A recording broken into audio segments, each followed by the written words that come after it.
Okay, so let's get started with reviewing this test, June 2015, and let's be crazy and start in order with number one.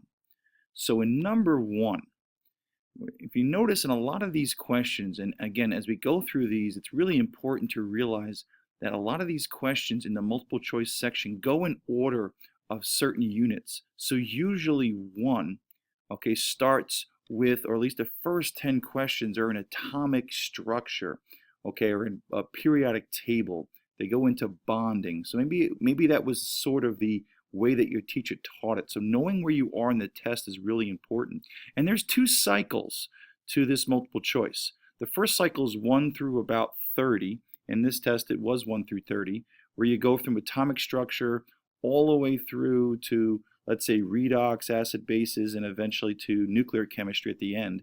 And then you start again from 31 to 50. So knowing where you are in the test is important, but let's get crazy and start with number one. Compared to an electron, okay, and again, sometimes these questions are a lot like reading than they are chemistry, but compared to an electron, which particle has a charge that is equal in magnitude but opposite in sign? Now, I will tell you, a lot of people get stuck on this equal in magnitude business, and the answer, of course, is going to be a proton. And the reason why it's a proton, protons are +1, okay, and an electron, which is very similar to a beta particle that comes out of a nucleus, is also -1. So if you look at an electron, they have the same magnitude of charge. This is a -1, this is a +1, and what makes it have the same magnitude is that 1. So that's what confuses some people. But what a lot of people don't know is there's some reference tables that can help you here. When you're trying to compare particles, table O is your friend. And as I like to say, table O, okay? So let's go there. You may not need it, but let's go there for review. So here's table O in all its glory, and you note if it's listing a lot of the particles. Now, don't have to worry about this nuclear chemistry. You can think of a beta particle as an electron, okay? And you notice it's showing a mass of 0, and that's not actually perfectly accurate because electrons actually have some mass, but they're about 2,000 times lighter than that of a neutron and a proton. Now notice the neutron gets a 1 for a mass, and a proton also gets a 1. And notice we can write it as a hydrogen atom because a hydrogen atom just is a proton. Or you can just write it like that. So the top number is the mass number, okay? The bottom numbers are the charge numbers, or the number of protons, as you would write in a regular format for elements. So clearly you can see that an electron or a beta particle has the same size charge, just opposite, same magnitude of number 1 as a proton, but just a difference in charge. Notice a 1 is the same as a +1. So a nice place to go sometimes if you're confused about how the particles differ. Notice how neutrons and protons, okay, have the same mass here, all right? So number 1 is 4. Okay, so number 2.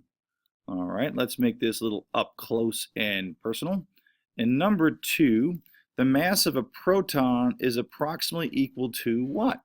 Now, we just went to table O in number 1 if you were with me. And so table O is going to give you some nice pieces of information. And if you go to proton in table O, you will see an H1/1. You'll also see a P1/1 in table O for a proton.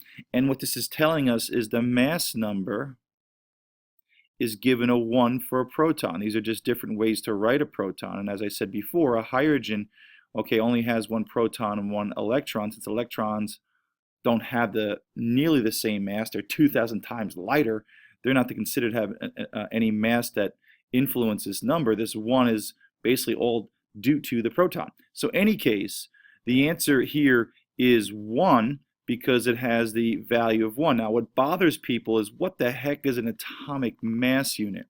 An atomic mass unit is a relative number. Now a relative number or relative scale is based on comparing something else. So what we know is we can't put a proton on a scale and measure it, although we've found other ways to come up with its mass in grams or kilograms.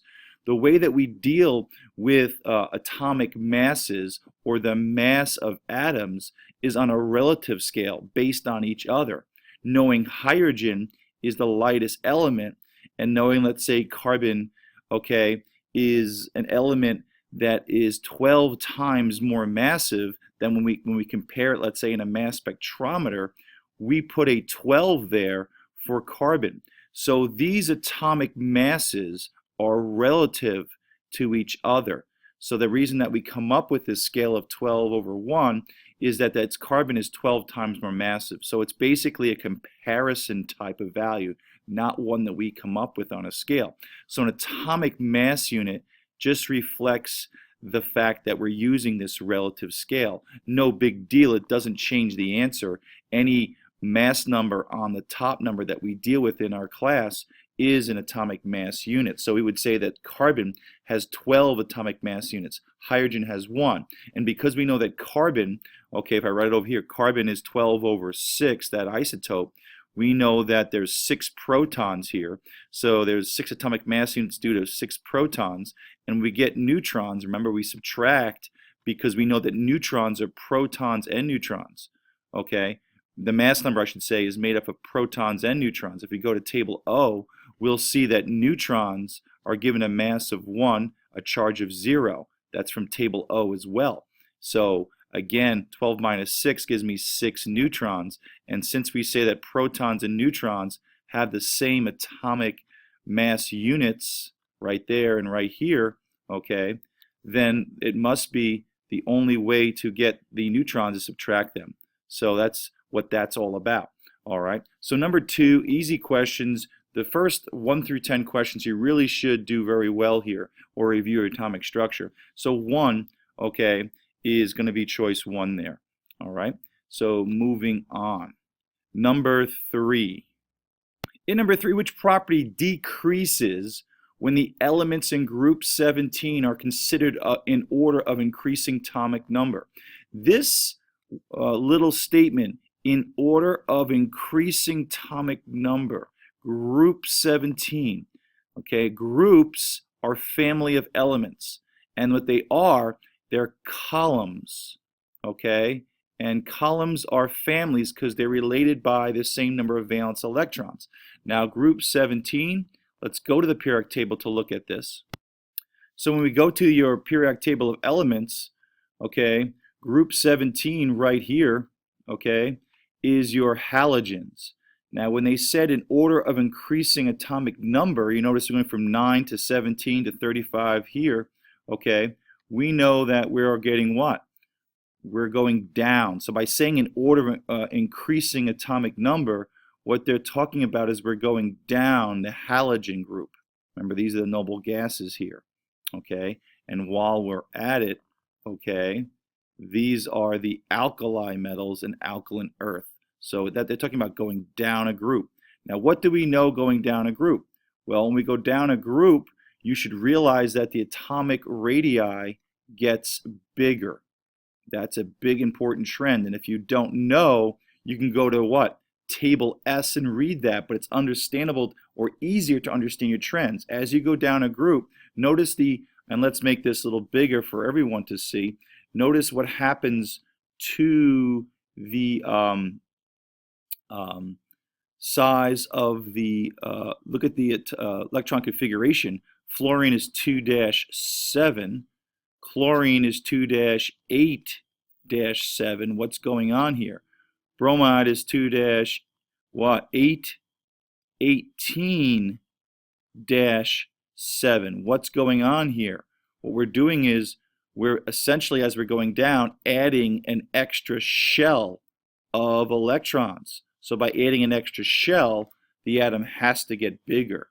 All right, always. We should also know as we go across, atoms get smaller as a review, although I didn't do that perfectly with fluorine, because the atomic number, the number of protons, okay, in the same energy level are increasing, so the nuclear charge is increasing, pulling them in. Let's go back to the problem. We're looking at number 3 again, And they want to know which property decreases when the elements in group 7 are considered in order of increasing atomic number. So clearly we're going down. And it doesn't matter that we're in group 17. This is going to be the same for any group as we go down. And we just talked about this. We know the radius gets bigger, and it's always about the radius. Now, the atomic mass, let's see, they want to know which property decreases. Okay, so what's decreasing? Well, certainly atomic radius is not decreasing. Okay, atomic mass is not decreasing. As we go down, the elements, okay, have more protons and more neutrons. We can see that. So that can't be. Now, the melting point is something you say, I'm not really sure about this. Okay, but electronegativity, let's think about this for a second.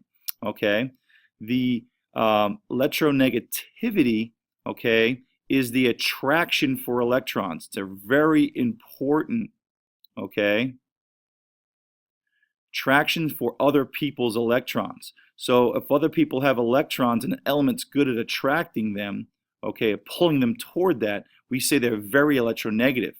So who's good at pulling electrons? Those elements that are already good at pulling their own electrons in. So smaller elements pull in their own electrons, and they have a great ability to pull in the others. If we look at group 17, we have fluorine is the most electronegative atom we have. Okay, so it's going to have a great ability. But as we go down group 17 and we get bigger, because we're adding extra layers of electrons or extra shells of electrons, okay, even though we have a higher proton number, those extra shells of electron make those electrons farther away, which feel the nucleus less. But more importantly, it's hard for this big atom who has all these layers of electrons, okay, to pull in an outermost electron. Why? Because they're being shielded. All these layers or extra layers of electron makes it hard for this positive nucleus to get through to pull in electrons. So bigger atoms are bad at attracting electrons. That's one of the reasons why they are big as well. So we would say that electronegativity has to decrease, because as atoms get bigger, because of the extra layers of electrons especially, it's harder for that positive nucleus, because of shielding, to get to those electrons. So electronegative decreases. But my friends in chemistry, if you're still not sure, okay, about electronegativity or the melting point, place you can go that's so underutilized is table S. Table S is going to tell you all of the trends you need to go to. So in table S, if you didn't know anything about the electronegativity or melting point trends, you can see clearly that fluorine has electronegativity of 4.0, the highest, melting point of 53, and as I scroll down, I can see that chlorine has a electronegativity of 3.2 and a melting point of 172. So you can see that the electronegativity is decreasing as the atoms get bigger. And if you don't like the idea that they're getting bigger, look, here's atomic radius, right? Atomic radius is right here. So we're going from 60, okay, to chlorine at 100. So you can see these trends are listed for you. So the one that's decreasing clearly is the electronegativity, 4.0 to 3.2, for bromide 3.0, and of course to iodine to 2.7. So table S is so underutilized. If the question's about melting point and you didn't know the trend increases generally as you go down because of the London dispersion forces, which is not part of this type of course, you can see 53 to 172 to 266. The melting point is increasing. You should know iodine is a solid, so it makes sense. Its melting point is above the 273 Kelvin. So all this information about trends is right here, and too many people get this question wrong. 3-hour test, plenty of time to look this up. So number 3, it's the electronegativity that decreases. Okay. All right, number 4. In number 4, any substance composed of 2 or more elements that are chemically combined in a fixed proportion. This is important. This is a question regarding your classification of matter. When you have a fixed proportion, you do not have a mixture. A solution is a mixture. In fact, it's a special mixture. They hold you accountable. It's a homogeneous mixture. First drop is the same as the last because the solvent, like water, is interacting with a solute let's say, chlorine ion, okay? And it equally gets interdispersed as a homogeneous mixture. And we designate these types of mixture with the aqueous designation at the end. So it's not a solution, especially with the idea that solutions can be dilute or they can be concentrated. It's really important that this, cannot be a solution.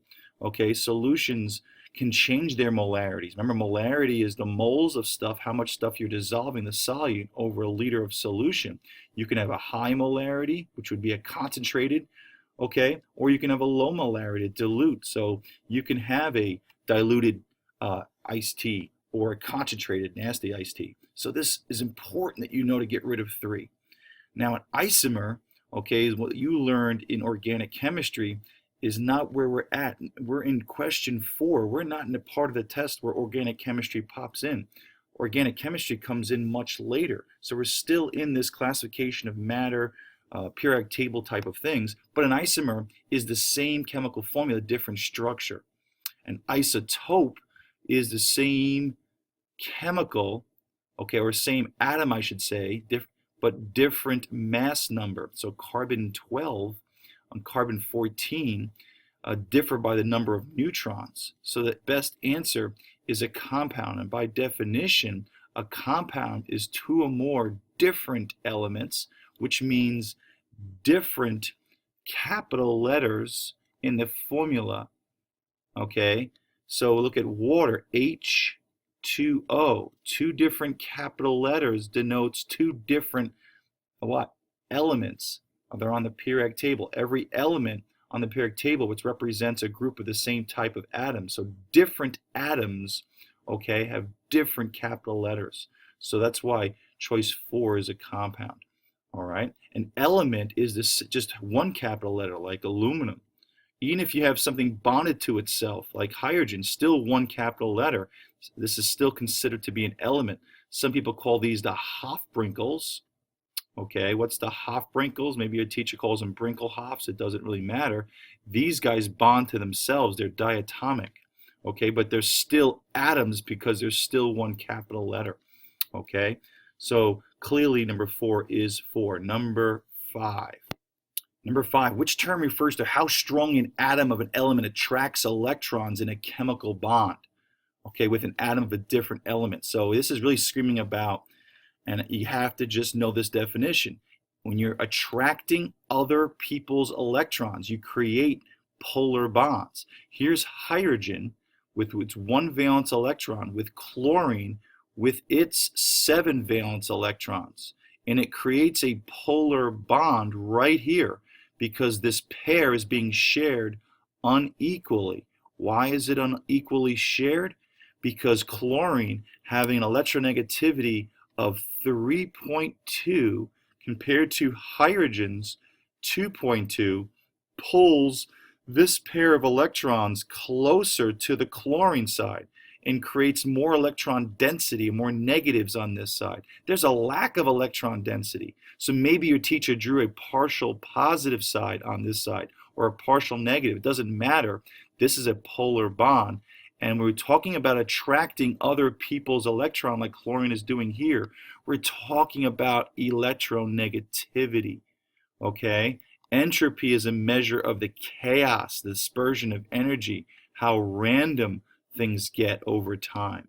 Activation energy is the energy needed to start a reaction if you look at a potential energy diagram, okay? First ionization is another one that pops up in this area of the test, and that's the energy needed to pull an electron away from an atom. It's like a metal. All right, so the best answer here is electronegativity. All right, remember first ionization energy, amount of energy it takes to pull an electron away. All right, so number 5 is 2.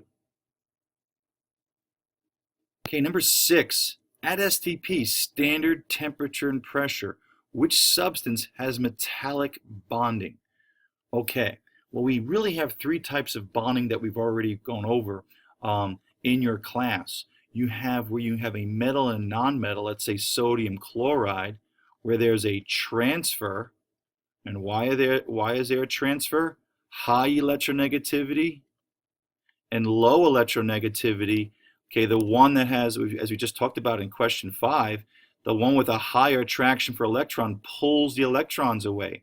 And if you learned your redox, we know that this chlorine gains an electron, gets reduced, right? And the sodium loses, Leo the lion loses, gets oxidized. All these things you have to see now as a big picture.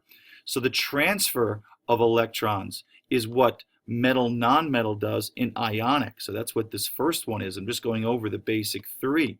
And then we have a scenario like I just drew above, hydrogen chloride or hydrochloric acid. This electronegativity are more similar. Look how different they are here. There's an actual transfer because the difference in electronegativity is so great you pulled electron away here. Hydrogen being 2.2, okay, there isn't a great difference in electronegativity here. So there's not going to be a transfer. So here we're forced to share electrons, and these are called covalent bonds. And that's why we talk about non-metals. Non-metals, because they're smaller, have a high attraction for electrons. They have high electronegativity. So when non-metals with high electronegativity try to bond, because the difference in electronegativity is going to be similar, they're forced to share. Whereas the metal non-metal scenario is not the same. These guys are bigger atoms. As I've already talked about, they lose electrons so easily that there's going to be a transfer to the more electronegative atom who's smaller and make a transfer. But what is metallic bonding? Metallic bonding is a scenario where we have nuclei of atoms who have loosely held electrons. Hey, speaking about these big atoms, which are the metals, okay? So we have metals who undergo a crystal lattice structure where the nuclei, their protons and neutrons, form a lattice, a crystalline structure, which has a regular repeating arrangement. And the electrons are able to be equally dispersed. And not only that, because they're so loosely held, they're able to move throughout the entire crystal. And this is very important. They have what we call mobile electrons. And that's one of the reasons why they're great conductors of heat and electricity. So metallic bonding occurs with like a pure metal like copper. We write copper solid. That means that copper is bonding with copper. Like if you've got copper wire, you never write copper 2000 or copper and count all the atoms. You just write copper. So we're just looking for metals. Sodium piece of metal undergoes metallic bonding. That's their formula. It's just the same metal bonded to the same metal. So ammonium chloride, this speaks to an ion, NH4 plus, hooking up with a chloride ion. That's ionic. Barium oxide, this is a metal non-metal. Notice the oxide means binary. This is ionic. Iodine is I2, which means it's one of the Hofbrinkels we just talked about. That's why going over all the questions really is a good review here. Bonds with iodine, they're sharing electrons equally. It's called a nonpolar, but it's a covalent bond, right? They have to share. They have the similar strength. So silver is the only metal here bonding with itself, okay? And again, I'm going over all the basics, underlying concepts you need to have to be successful, because they can say in part 2, which of the following and what kind of bonding does silver go, and explain it. So 6 is clearly going to be 4. It's the only metal bonding with itself. Number 7. What is a number of electrons shared? Okay, we've just kind of gone over this in the previous questions. This is screaming covalent bonds. Okay. So we want to know who's the number of electrons in a covalent bond between carbon atoms, or between the carbon atoms in a molecule of ethine. Okay, so this really is a question that's about organic chemistry. All right, so we take our ethine and we look at the eth, okay, which is the prefix, and this tells me how many number of carbons. Okay, so if I do not know this, there's a place I can go. It's called the reference table. Let's go there. So the prefix Eth means 2 carbons, and that YNE, I can go to table Q below and find that the YNE means is a triple bond. So Eth means 2 carbons, and the ine means a triple bond. In fact, it just so happens that ethine, okay, is already listed for you. So this is the example. But if you didn't, in another question that was not exactly like this, we should know that eth means 2 carbons, and that I know that because ine means a triple bond, I have to put a triple bond between the carbons. I know that every carbon has 4 bonds because every carbon has 4 valence electrons. So 1, 2, 3, 4 for this carbon. This carbon would have 1, 2, 3, 4, and I'd put my H's here. So you should be able to build that correctly. But this question was about how many electrons are shared between the carbons. Okay, so that's important to know that we have a triple bond, which is an unsaturated, okay, hydrocarbon, because it could hold more H's if there was less bonds between the carbons. So back to the problem we go. So in this problem, we know that there's 2 carbons, as we talked about, and we know that there, because of the ine ending, there's a triple bond, okay, and the rest are H's. We have to be careful in the wording. They want the number of electrons shared between the carbons. So they want it, okay, right between the carbons. So we know that there's 3 bonds. Now don't forget that a dash represents a pair. If I was to do a Lewis dot diagram, this carbon has 1, 2, 3, 4. The other carbon, if I color coordinate here, would have 1, 2, 3, and 4. And of course, a hydrogen would bring 1 here. Okay, and you can see that each carbon, this would be an X, each carbon has an octet here, but they wanted the total number of electrons between the carbons. So because a bond is a pair, there'd be 2, 4, 6, and that's why 7 is 1. Now I've seen this question often, and I see sometimes they say how many pairs of electrons. If they asked for pairs, pair being 2, your answer would have been 3. Okay, of course that's not a choice here, but sometimes they'll mention this in terms of pairs. So a covalent bond is sharing, and it's a pair that makes a bond. Okay, so 7 clearly is 1. Moving on to 8. Okay, so in number 8, which atom in the ground state? Now the word ground state means that electrons are filling from the lowest energy levels first. Okay, and let's talk about that. So let's find some room here as we talk about that. Lowest energy. This is an absolute important concept that comes up in part 2 and part 1. As I go over all of the concepts that are in these questions, these are easily the same questions that could appear in part 2, the sort of free response section where you're going to have to not have the choices given to you. You're going to have to respond. So the same concepts are in the multiple choice as they are in the free response section. You just have to be able to know what's behind these questions. So the ground state, here's a nucleus. We know it's made of positives, the protons, and these neutrons. Okay, and it doesn't really matter how much I draw here, but it's a positive nucleus.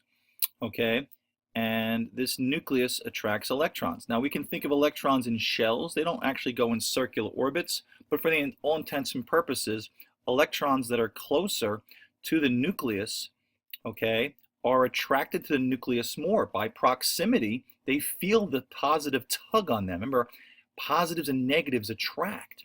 So we would say that these electrons, okay, are held tighter.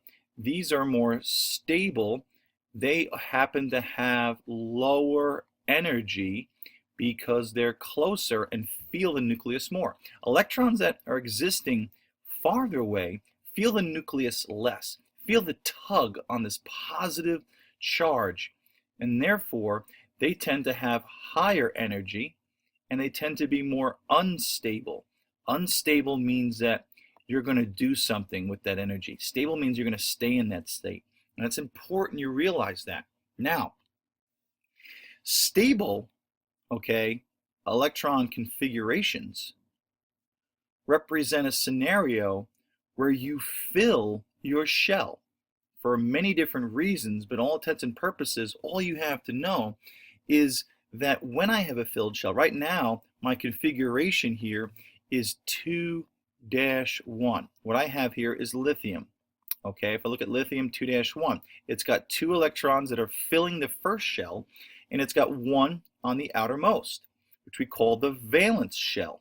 Okay, these electrons here that are held closer, that are more stable, are of course the kernel, or the kernel electrons, the core electrons. Now, what's a ground state? Ground state means that I have 3 electrons from lithium filling the lowest energy levels first, and then the highest energy levels. Now, the third energy level, let's put out here. Now, so ground state means that I'm filling the lower energy levels first. Now, if this was an excited state configuration, okay, what I have here is I would have an electron possibly leap out here. And now my configuration be 2-0-1. And that's not ground state, that's an excited state. I'm jumping away. I'm basically have electrons that's supposed to be here, but they jumped away, and this is an excited state because this electron is going to want to jump back. Of course, to leap away to a more higher energy state, you're going to need energy. And when you jump back, because you're going to do something to your ground state, the original position when they filled in order, you're going to give off that energy in the form of a spectra or light or some photons. This is really important. We'll see these questions pop up. Now, this question used the word ground state, so I wanted to review the idea that ground state was 2-1, not 2-0-1. It means that electrons are filling from lower energy close to the nucleus first. Okay, then they fill the outermost once that's filled. So that's important you realize that. Now, they want to know of these ones that are in their ground state, so none of them are being excited like I drew here. Okay, which one has the most stable electron configuration? Well, stable electron configuration is the lowest energy. And what did I say lowest energy was? Electrons that are filled, okay, in a what? Close to the nucleus. So we know that when elements have filled octets or filled shells, they are more stable than those that don't. Look at lithium, 2-1. When that electron is here, this electron is valence, it's high energy. In order for lithium to become stable, it happens to lose that electron. It gets oxidized if we bring redox in, or it loses LEO, and it becomes just 2, and lithium becomes lithium plus. And that's how it gets stable, by losing the valence, so it's left just with its filled shell.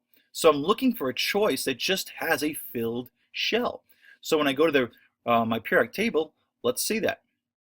So of my 4 choices, I have sodium, aluminum, silicon, and argon.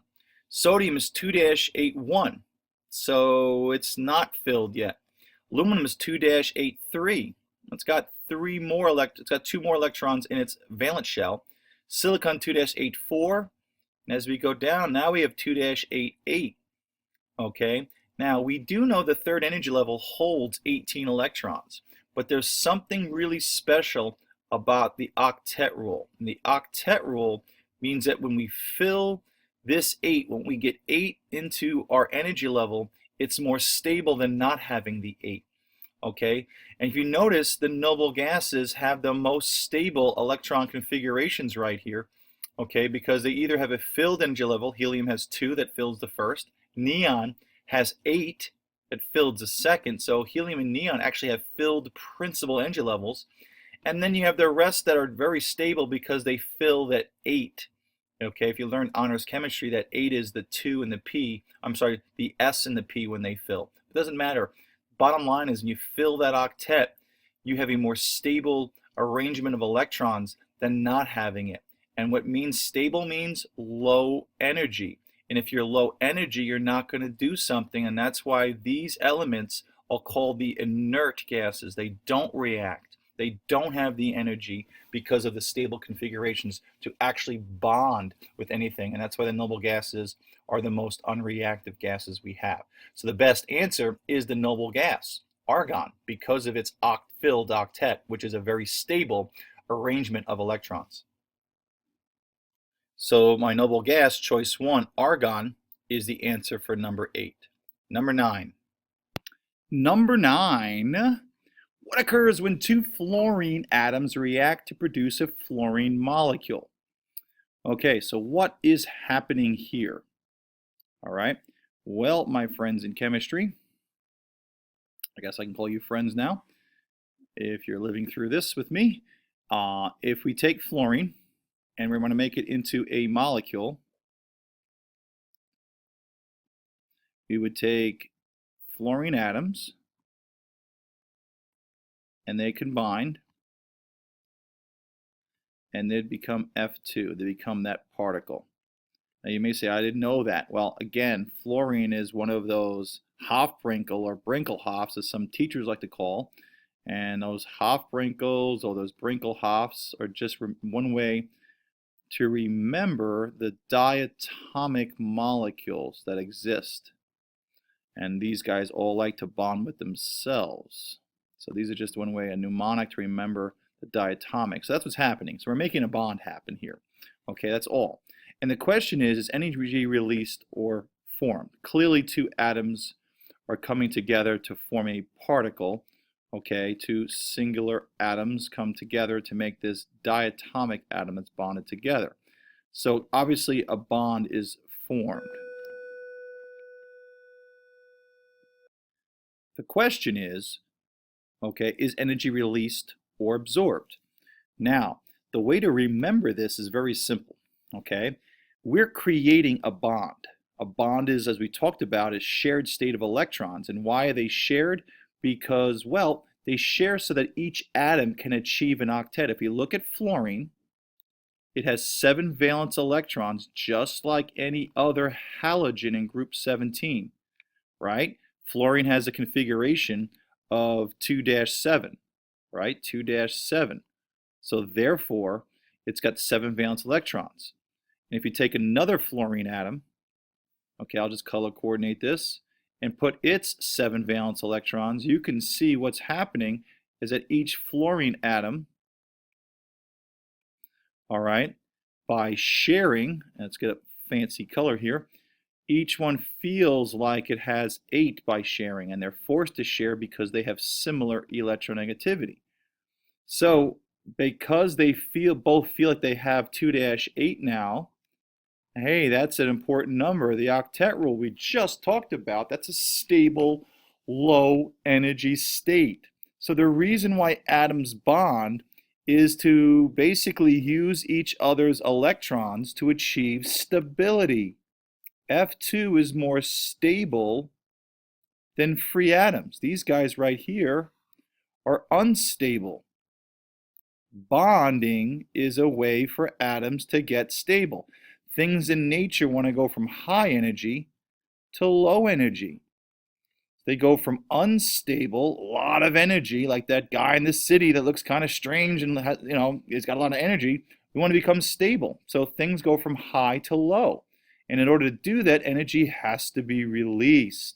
So a bond is formed and energy is always released because bonding creates a stable. And this is important. Stable means low energy. Okay, very important piece of this course. So if you're going to get stable, you're going to get low energy. How do you get low energy? Energy has to be what? Released. So bonding always creates a scenario that's more stable than unbonded for the most part, and energy is always released. Now, the other way is another way to remember this. If you want to go out and break something, you need energy. So if you're going to break a low energy state, which is what? A bond, to go in the reverse, you need energy. So the forward way is exothermic, energy is released, and this must be endothermic in the reverse. So if you're going to start with a what? Low energy, and you want to get to high energy, which is free atoms, you guess what? You have to add energy to climb the hill. So anytime we want to break a bond, okay, that requires energy. And I can't say how often this occurs in every test. Always, breaking something requires energy. Forming a bond, which is a stable low energy state, requires you to lose your energy that you had when you were not bonded. So energy is released, a bond is formed. If you have to remember anything, to break something requires energy. So the opposite of that would mean to release when you form it. Okay? So number 9 is 4. Number 10. Number 10. Which gas sample at STP, standard temperature and pressure, has the same number of molecules, these are the particles we're talking about, as a 2-liter sample of Cl2 at STP? So what we have here, party people, let's just make some room here. What they're saying is we have a 2-liter container, and maybe the visuals might help. So I've got a 2-liter flask, what have you here. All right, in this 2-liter flask, we've got what in it? We've got chlorine. Okay, so it's really a Cl bonded to a Cl. In the other container, we're trying to say, okay, I want to find the volume of another container that's under the same conditions of temperature and pressure that will have the same number of molecules. Okay, and for those that don't remember, this is Avogadro's hypothesis that said what? The same volume of two different gases at the same conditions, and those conditions are temperature and pressure, and they told us both of these gases are at standard temperature and pressure, so they're at the same conditions, have the, I'm going to say this subtly, the same number of particles or number of molecules. Is that subtle enough? Okay, so I call this the same problem. Same volume, same number of molecules. So I'm looking for something that's also 2 liters. That's why the answer is 2. Remember, if you remember, 22.4 liters of a gas at STP equals 1 mole. What is a mole? Mole is, if you remember, a number that describes a certain number of gas particles that can fit in this container at the conditions of standard temperature and pressure. And no matter what gas I have, if I have helium, if I have chlorine, if I have methane here, it doesn't matter. I will have 1 mole if it's equal to the what? Same volume, same conditions, STP, equals the same number of stuff. That's what moles equal. So you've known this. You just kind of forgot this. So, and sometimes they'll show you in these pictures another picture that has the same exact volume, and you would pick another 2-liter value. What's not going to be the same is the mass of these particles, because each chlorine is made up of 2 chlorine atoms that have a different mass than the 5 atoms here. Also, the number of atoms won't be the same. In this particle, you have 5 atoms, a carbon and 4 hydrogens, here 2 chlorines. So the only thing that's the what? That's the same is going to be the number of particles or molecules if you're at the same conditions of temperature and pressure. Number 10 is 2. Number 11. Number 11. All atoms of uranium have the same what? Mass number, atomic number, number of neutrons plus protons, number of neutrons plus electrons. Well, if we are the element uranium, okay, being an element means you are made up of the same atom. You're a homogeneous piece of matter called a substance. And there's 2 types of substances. There's elements and there's compounds. Compounds are made of 2 or more different elements in a distinct ratio. So we're trying to figure out what makes a unique atom that makes an element. So let's go to the periodic table. Here we find uranium. Now, how is uranium different from the other elements it's next to? Well, to be a uranium atom, you have to have a unique number called an atomic number. The reason why they call it atomic number, because it is the social security number of the atom. It's what makes this atom unique compared to all the others. So only this type of atom has a 92. And we all know the atomic number reflects the number of protons. So what makes atoms unique is the proton number. Okay, so that would mean that only uranium has 92 protons. So it's just about the protons. You can have a different number or similar number of electrons. Remember, uranium, when it's +3, okay, loses 3 electrons. So it'll have the same number of electrons as someone that has that is atomic number 89. Okay, so it will have, because a uranium can become ions, it can have the same number of electrons. And same thing with neutrons. You can have different isotopes. The number that must be unique is the proton number. Okay, so the protons, that is what makes it unique. And of course, the proton number is the atomic number. So number 11 is 2. Number 12. Number 12 states, the concentration of a solution can be expressed in. Now, a solution, as we've talked about before, if you've been through the rest of the questions with me, represents a solute, something being mixed. It could be something like table salt mixed in, of course, water. The water would dissolve the sodium chloride. It'd be the solvent. So how much of this is mixed with the water? Okay, if you remember your concentration values, okay, it's not going to be a temperature. Kelvin is a temperature. That doesn't tell me how much salt is dissolved in water. Milliliters is a volume. It just tells me how much space something is taking up. So that's just a volume, not a concentration. Number 3, joules per kilogram. Joules represents energy per kilogram. Okay, so this would be the energy per mass of something. Again, doesn't tell me how much per amount of water. The moles per liter is our answer here, because this describes moles over liters, which is molarity. And molarity is the only choice that's describing something like a mole of my solute over liter of solution. And if you weren't sure about this, okay, you could go to table T, and let's go there.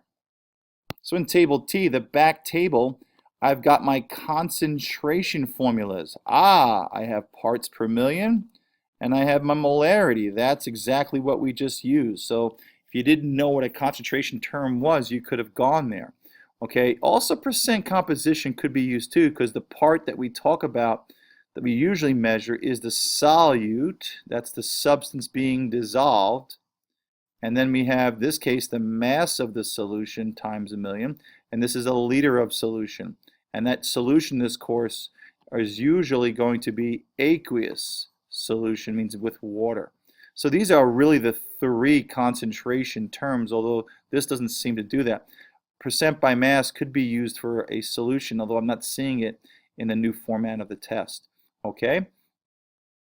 Another place we could have looked to help us with these values was looking what Kelvin is. Obviously, it's a temperature.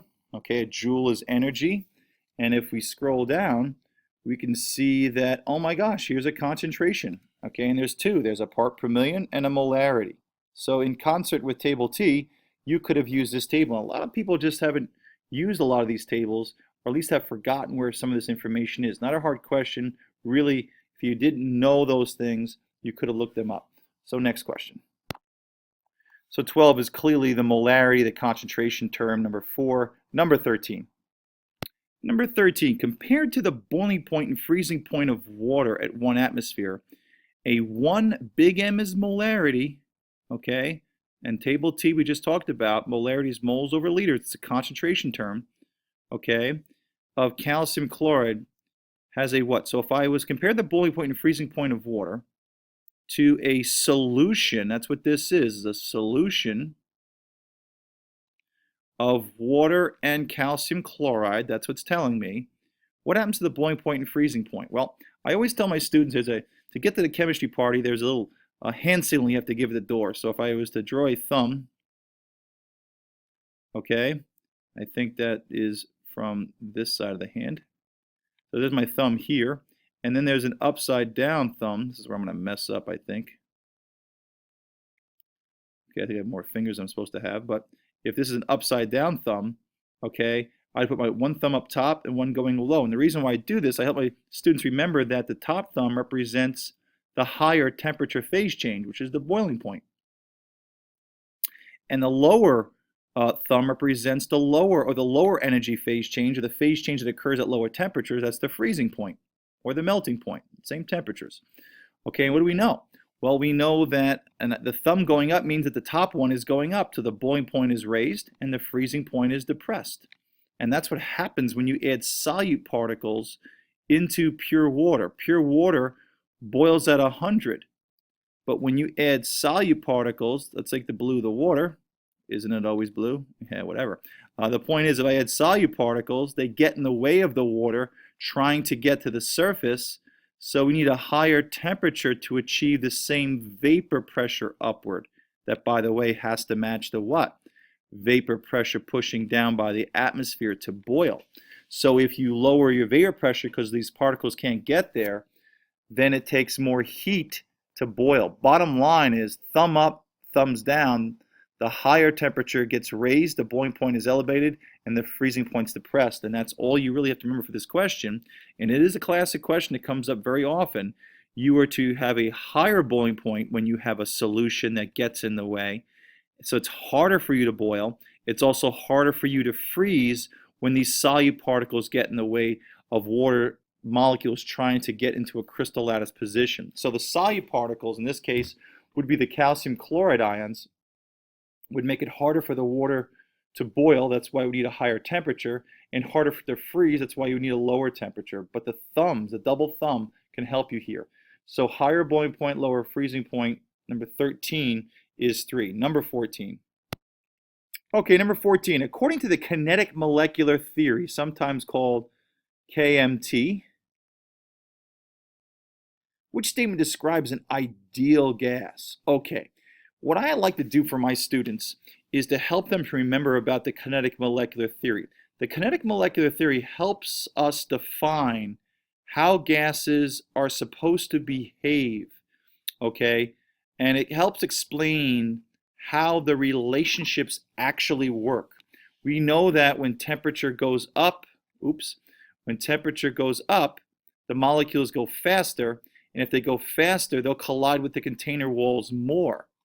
Okay, so as temperature goes up, we're going to have a lot more collisions on the container wall. The pressure goes up if the volume is constant and the number of molecules constant. So all these types of relationships that we know about our gas laws are something that is explained by the kinetic molecular theory. So in order for our gas laws to work, all the relationships, in the case that I just gave you, that was a direct proportion. We learned also about volume, pressure, that's inversely related. Make the space bigger for the same number of gas molecules at the same temperature, and the pressure will drop. It's Boyle's law. Don't have to know that, but these types of relationships is where the kinetic molecular theory tries to explain. Definitely the understanding of an ideal gas. So I tell my students very quickly, if you are an ideal student, okay, you come to class early, so you're fast. Okay, which usually means you're pretty small. Smaller gases travel much faster. And if you're small and fast, okay, you tend to go in straight line motions. If I was to ask you to go get a worksheet off the bottom, the back of the room, you would fly in a straight line because you're an ideal student. You want to get back to your seat as soon as possible to see what the teacher has to say. You're living and dying by every word. Okay, you're getting the same blinking patterns and breathing patterns. That's strange. No, but that doesn't happen. But you go in a straight line because you don't want to miss anything. Okay, kind of like an ideal gas, ideal student. Okay, 2, because you're trying to run to class early, you tend to collide with things like people that are in your way because you're trying to go in a straight line motion. You don't go around, you bang into them. Instead of being social and speaking with them, you bounce off and continue. And they look at you like, what? So we say the collisions are elastic, meaning you bounce off. 3, you tend to have such small volume. That's what allows you to go so fast that your volume becomes insignificant to the space you travel in. Okay? And 4th, the granddaddy of them all, the reason why this all works is because you have absolutely no attractions for other people around you. Right? If you had People Magazine's Most Beautiful Person 2015 to the left of you and 2016 to the right of you, you would have no attractions to them. Don't know what happened to the 2015 person, must have had a bad year, but no attractions. And this is what explains the ideal gas behavior. So fast, small, straight line motion, elastic collisions, low volume, no attractions. If this is the case, gases are independent particles that when you increase their temperature will fill the space accordingly. If you've got a real gas, like a real student, they don't travel in straight lines.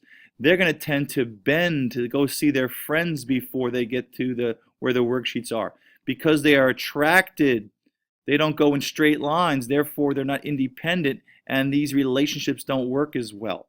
So which of the following, okay, is according to this ideal gas behavior? And the biggest one is there's no attractive forces between the gas particles. Okay, the distance between the gas particles is small. Yeah, that's the small volume we just talked about. Energy is created when gas particles collides. Yes, because it's the elastic collision. All right. And then, of course, well, energy is created, probably not a great statement there. Energy is never created, so sorry about that. Poor choice. All right. The gas particle is diatomic. That doesn't have any bearing whatsoever on this. So 3 is the best choice. And these things will pop up. So if you've got that analogy, what an ideal student does, that'll stay with you. Okay. So number 14 is 3. Number 15. Number 15, which physical change is endothermic? Now, endothermic means that we are consuming the energy, taking the energy from the environment and using it for some purpose, okay? If it's a phase change or a chemical reaction.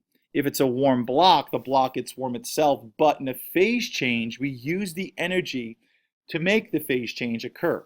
Now, in order to remember this, I always like to take the heating and cooling curve. Let's do a cooling curve. And as you've done before in your class, this could be kinetic energy, which is temperature, the average, and this will be some kind of time coordinate over time. So let's pretend that we're taking some ice and reheating it at a constant rate. So heat is being added at a constant rate. So the ice gets warmer until eventually levels off and it's at a phase change. And then it becomes a liquid and then it increases again. And then it starts to what?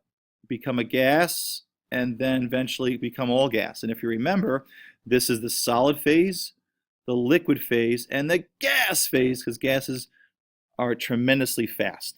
And here we have a solid going to a liquid and a liquid going to a gas, because gases travel around the room hundreds of miles an hour. Now, endothermic means you need to take energy in. Well, my friends in chemistry, to climb this ladder, you need energy. So endothermic is going up the stairs. You need energy.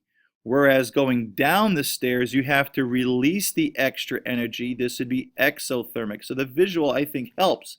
As I climb this ladder, as I go upstairs to my room or go upstairs in a house, I have to exert energy to go up in energy.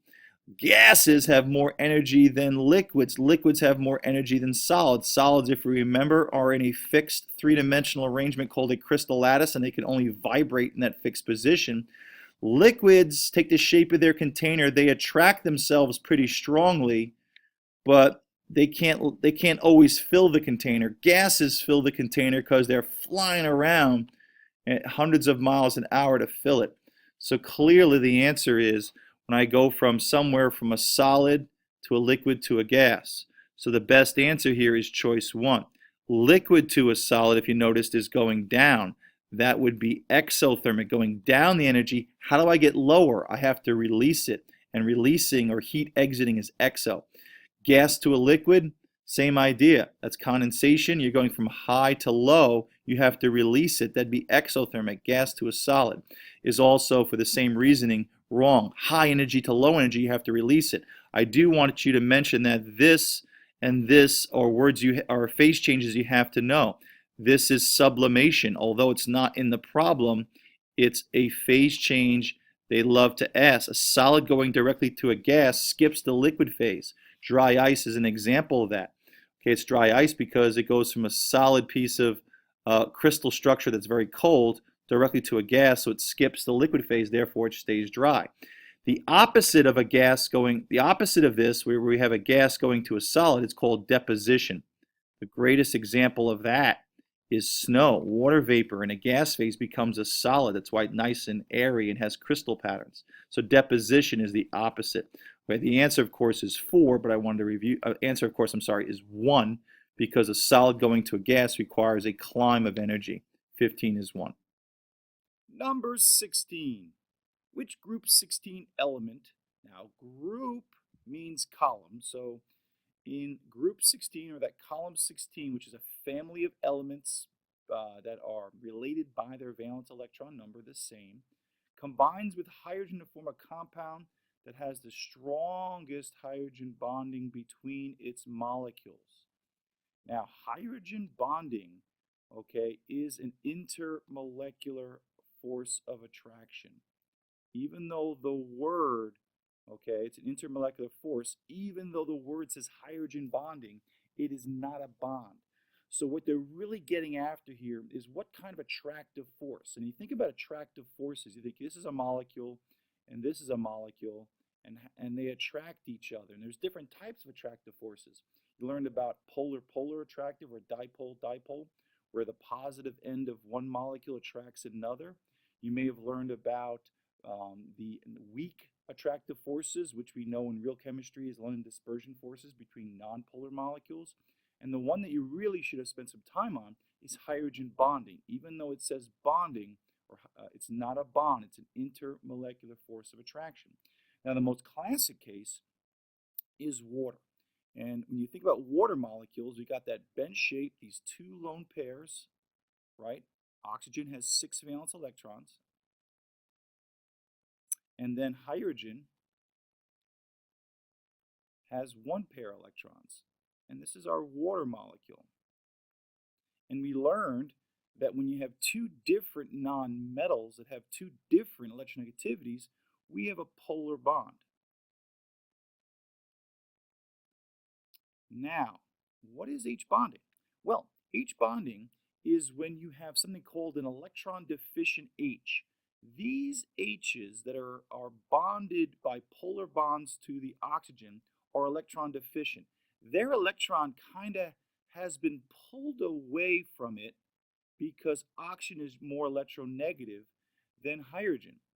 Oxygen's about 3.5. Hydrogen is 2.2. So the stronger electronegative oxygen pulls this pair of electrons closer to the oxygen.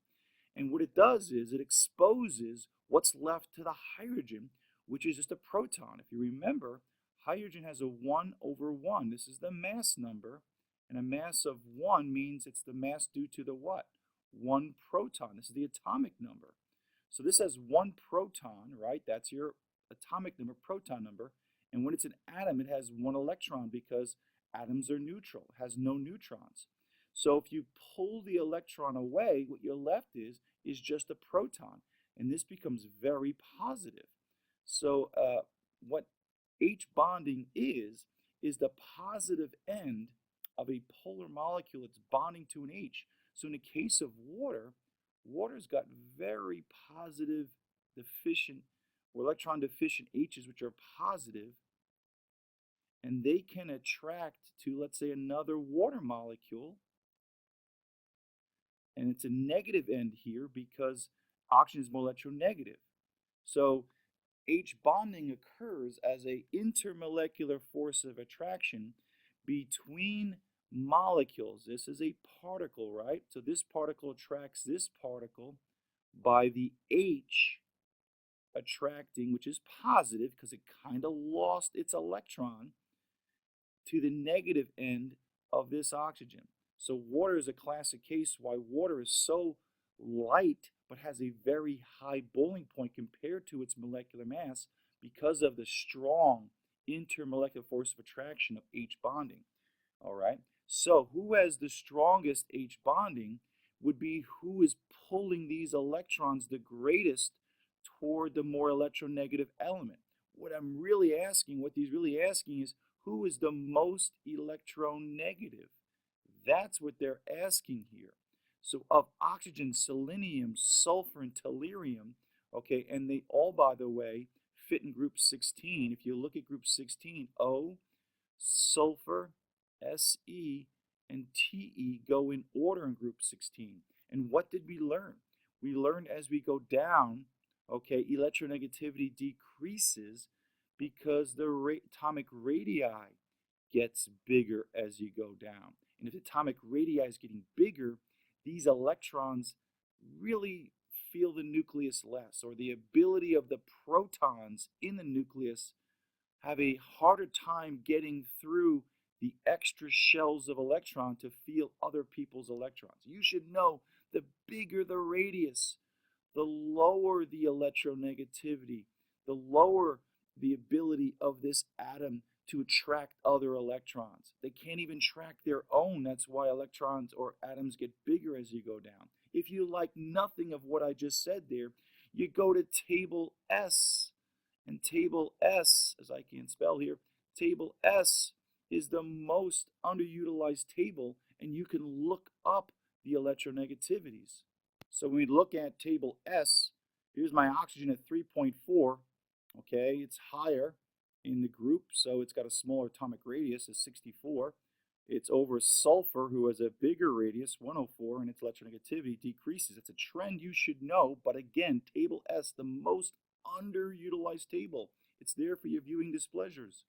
So you've got selenium, that's 2.6, and then you've got eventually tellurium, which is 2.1. So as the radius gets bigger as they go down, you can see selenium is 118, you can see tellurium is 137. As the radius gets bigger, the electronegativity drops. But didn't know that? You can look it up, and clearly the one with the greatest electronegativity is oxygen. And therefore, it's going to pull in the pair of electrons because electronegativity is the attraction for other atoms' electrons. So it's going to pull in those pairs of electrons in closer to the oxygen, and therefore cause hydrogen to be the most positive it can be, because it kind of loses the electrons even more. That's what H bonding is. And therefore, this positive can attract, not bond, to another negative end of another molecule and cause a strong intermolecular attractive force.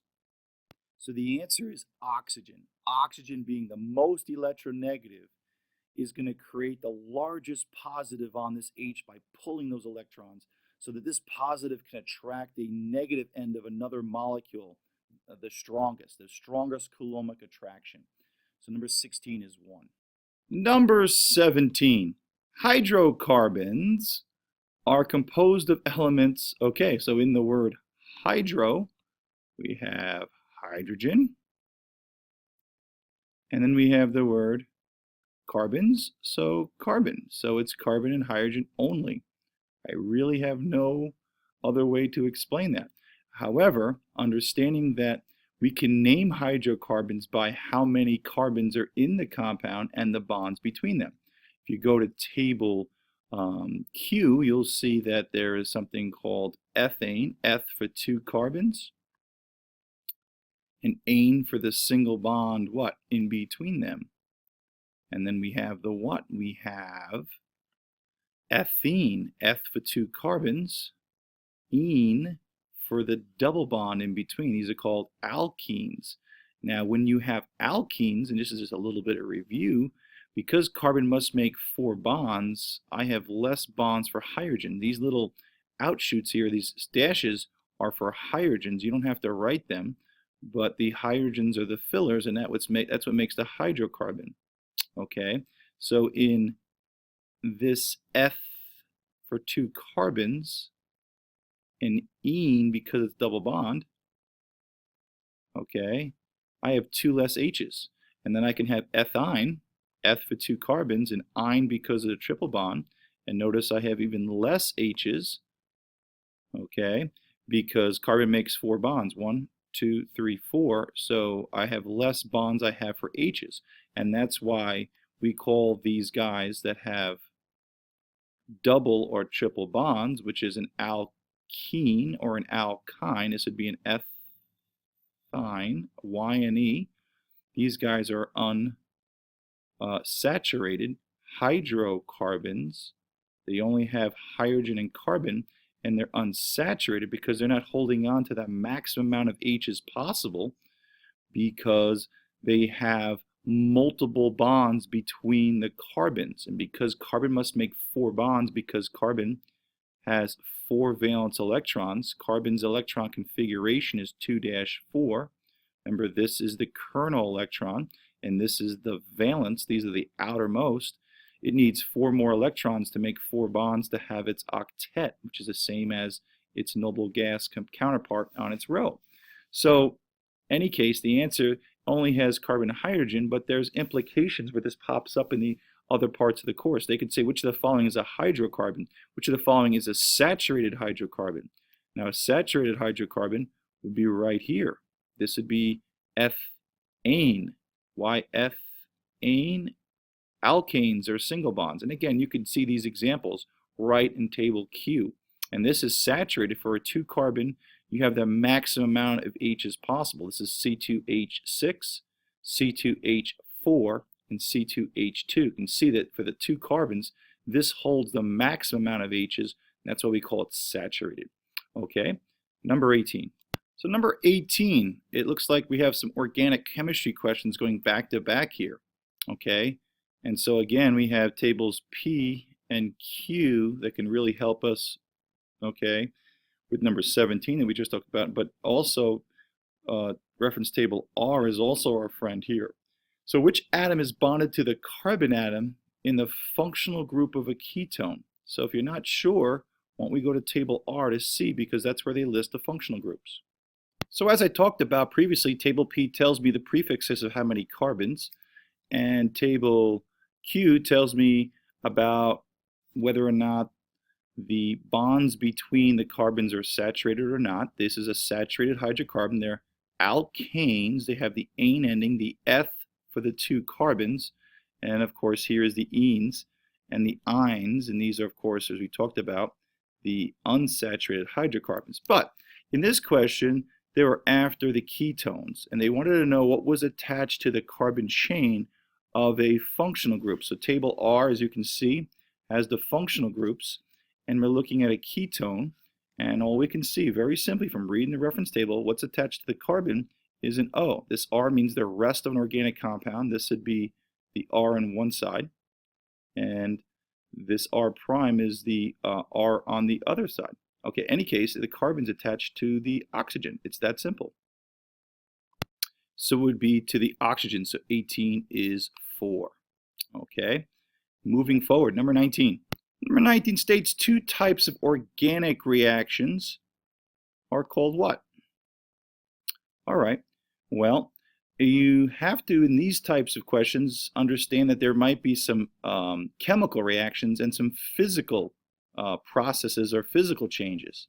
All right, sublimation, we should be able to figure out, is clearly a what? A phase change that you're responsible for knowing that when a solid goes directly to a gas. A great example of that is dry ice. CO2 solid becomes CO2, okay, gas directly by skipping the liquid stage. Okay, that's why they call it dry ice. It never becomes wet, so to speak.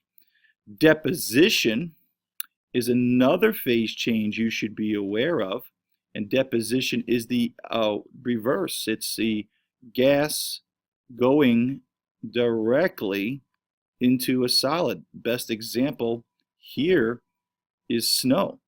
Okay, snow, which is nice and fluffy because there's a lot of air pockets, starts with H2O gas. Freezing rain is when liquid droplets fall through the sky and then freeze as they drop to the ground. That's not what snow is. Deposition is a gas going to a solid, so it's the opposite of sublimation. But again, these are physical changes, not chemical. An organic reaction, they're talking about a chemical reaction. Notice H2O and H2O, the formula is not changing. Notice in CO2 to CO2, the formula, the ratio of oxygen to carbon bonded is not changing. So again, we're looking for a chemical reaction here, and we can't even consider these because these are physical changes. Okay, evaporation we should recognize also as another, okay, physical change where a liquid evaporates into a gas, but we're not breaking any bonds here. So we're left with just choice 4, And esterification is making an ester, and polymerization is where we take a monomer, a small little unit, and we make them. For instance, in biology, you may have learned that we would take glucose and we bond units of glucose together as a monomer, okay? You could make starch or glycogen depending upon the type of linkage between them. So the glucose is the monomer 1. The polymer is many of these units that repeat over and over again. Esterification, you should know, is a reaction where you make an ester for an organic acid and an alcohol, taking the water out. But you really didn't need to know all of that for those review of those reactions, because they did what? They put, okay, phase changes, physical changes with a chemical change. Okay, so number 4 is your answer because of that. Number 20. In number 20, the isomers butane and methylpropane. Now, the key word here is isomer, and iso means same. So these guys have the same chemical formula, but different structure. Let's draw them. Butane, but from table P, but has 4 carbons. So 1, 2, 3, and 4. The ane from table Q means they're single bonded.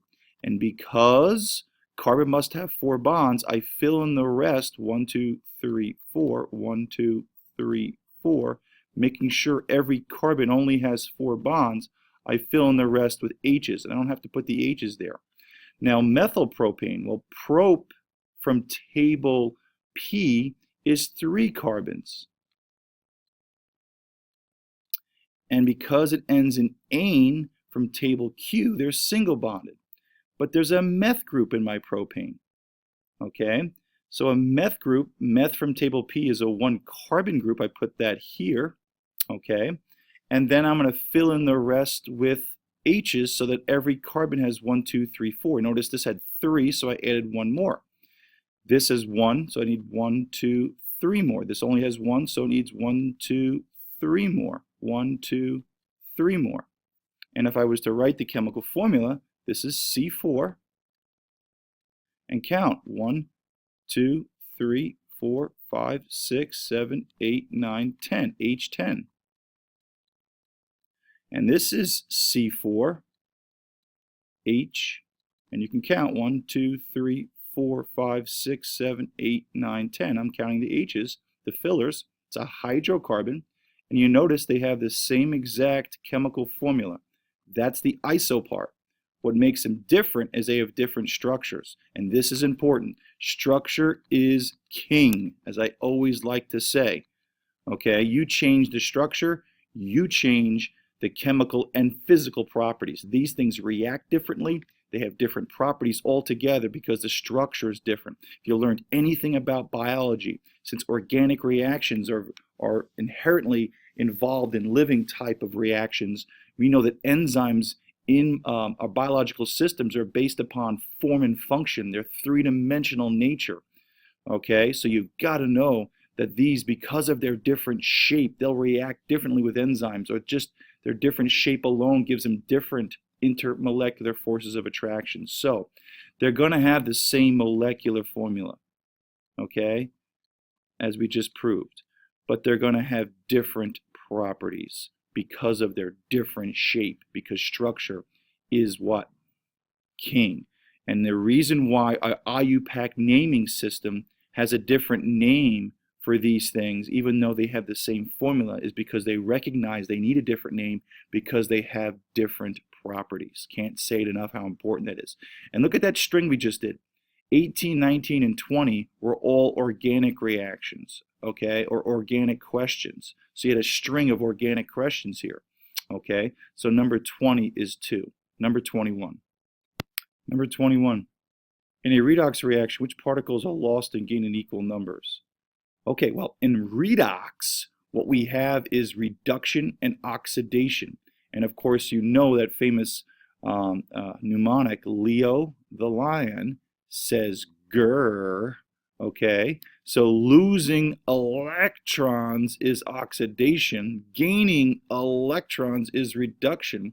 And my gosh, in chemistry, everything about chemistry essentially is about the electrons gained or lost if it's an ionic reaction or in a redox reaction, or if you're making a covalent bond, we're sharing electrons. So my gosh, it's about the electrons, okay? I don't know how else to make that any simpler. And they have to be in equal numbers because in a redox reaction, not only are we balancing mass, but we're balancing charge. And that comes up a lot, okay? So when you have these equal numbers, you have to make sure that your half reactions have the same numbers. Now, you may already have this and want to go on to the next question, hit the home button. But in my case, I want to make sure that we definitely understand all the components of this problem. So if I give you the following, if we take aluminum, 0, it's an element, protons equal electrons, plus iron plus 3. Let's say in the redox reaction, aluminum went to aluminum plus 3, and iron went to iron plus 2. Okay, and you can see, if I was looking at this net ion reaction of a redox reaction, this entire side right here is plus 3, and this entire side is plus 5. So this redox reaction is in balance. So we're going to have to balance it by balancing the charge and balancing the mass. One way we do that is through half reactions. And in half reactions, we're going to have electrons giving us the ability to see that. So if I write my aluminum 0 going to aluminum plus 3, we know that both sides of a half reaction, the charge has to be the same. So if this side's plus 3 and 0, I need 3 electrons. Negative 3 and a plus 3 is 0 on this side. This side is 0. And on this side, I take my iron plus 3. It's becoming iron plus 2. Both sides of a half reaction have to also have the same charge. So you can see I need 1 electron that's negative. And you can see a negative 1 and a plus 3 make this plus 2. So what I have is both sides of a half reaction have the same what? Charge. But if you look at my half reactions very carefully, aluminum is getting oxidized. It's losing electrons. So the electrons are on the product side, but it's losing 3. Iron plus 2 is gaining electron, okay? And that's why it's getting reduced, gaining electrons. But you notice the electrons are not balanced. So in order to change this, we multiply, distribute 3 across. 3 times everything gives me 3 electrons, 3 irons, and 3 iron plus 2. Now, why did I times it by 3? Because I know by timesing the 1 electron, it gave me 3 electrons that are being what? Gained by iron plus 3, and there are 3 electrons being lost. And that's what they mean by equal numbers of electrons gained and lost. And a correct half reaction should have that. Okay? And you can see that the electrons would now what? Cancel, and the overall balance reactions. Once you balance the mass and charge, you automatically balance the reaction. That would be a 1 here, nothing in front. This would be a 3. This would be a 3. And this would be, of course, a 1. And you can see 3 times plus 3 is plus 9 overall on this side. This side, 3 times 2 is plus 6, plus 3 is plus 9. So both sides, okay, this side and this side, the mass is balanced and the charge is balanced. 3 irons, 3 irons. Okay, I bring that up because people often forget that we're always balanced mass and charge. We just don't think about that in other reactions, and sometimes they ask for that. All right, so 21 is definitely about the electrons. 23. And number 23, which compounds are electrolytes? Now, what's an electrolyte? Electrolyte are compounds that have the ability to conduct electricity because they make free ions. Ions are free. Who are the types of compounds who produce free ions? And for those that don't understand, if you've got free ions, then what you're going to have is you're going to have a scenario where ions can move. When ions can move, a charge is conducted. You should be able to understand this.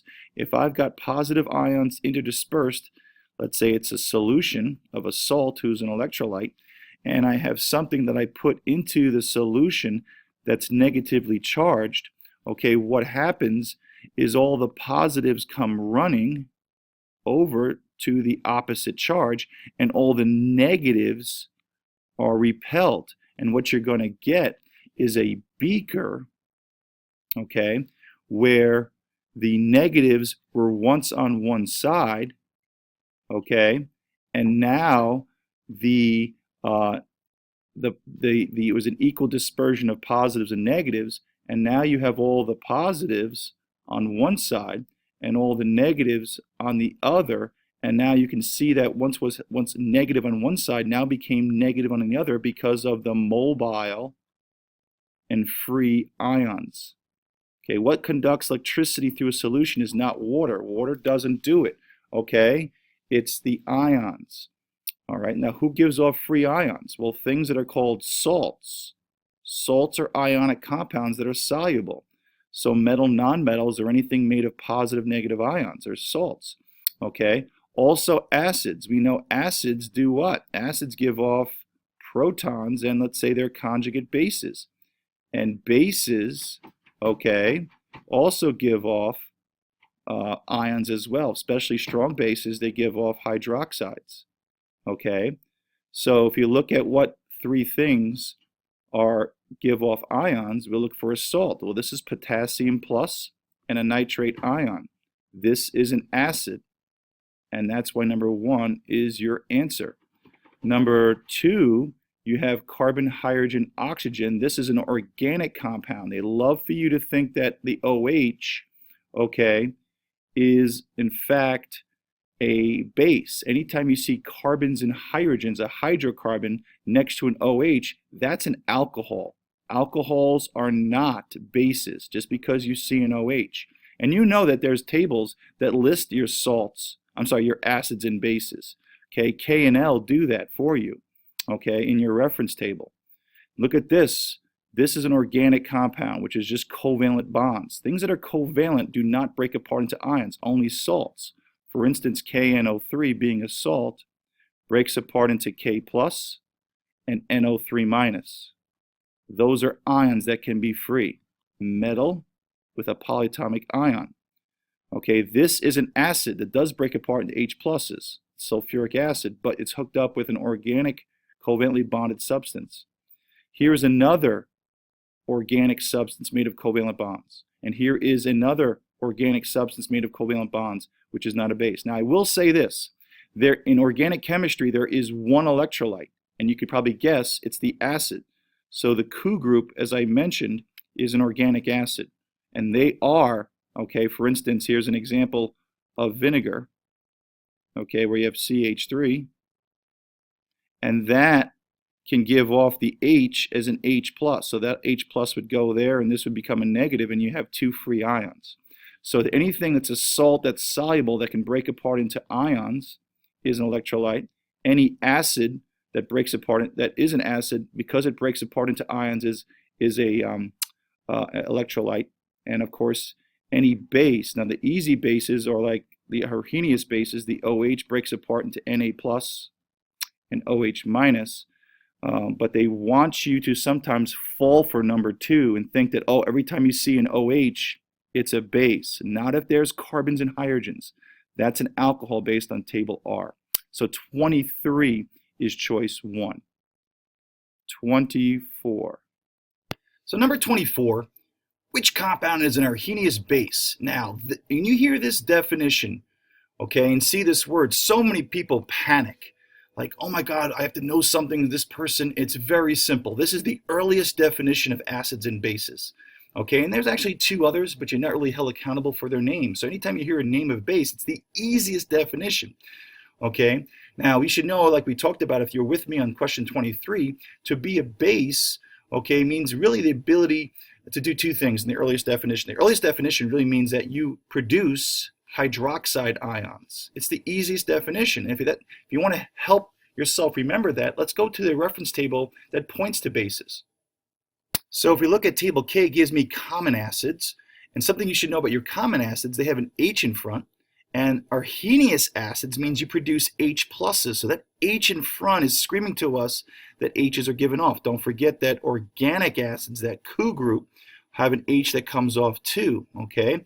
But we're talking about bases. And look at the bases. What do they all have in common? For the most part, they have these hydroxides. And as we said in the previous question, these things dissociate into OH minus and Na plus, K plus and OH minus, and calcium plus and OH minus again. So the earliest definition of bases are things that produce the OH minus as the only thing negative in solution. You notice NH3 is written here as a base, yet it doesn't have a hydroxide. This guy is called a Bronston-Lowry base, okay? It's a base because it accepts a proton. That's the other definition. So in your course, when I hear other, it's the one where bases accept protons. In the earlier definition, the most easiest to remember, to be a base, you produce hydroxide ions. So that's what we're looking for.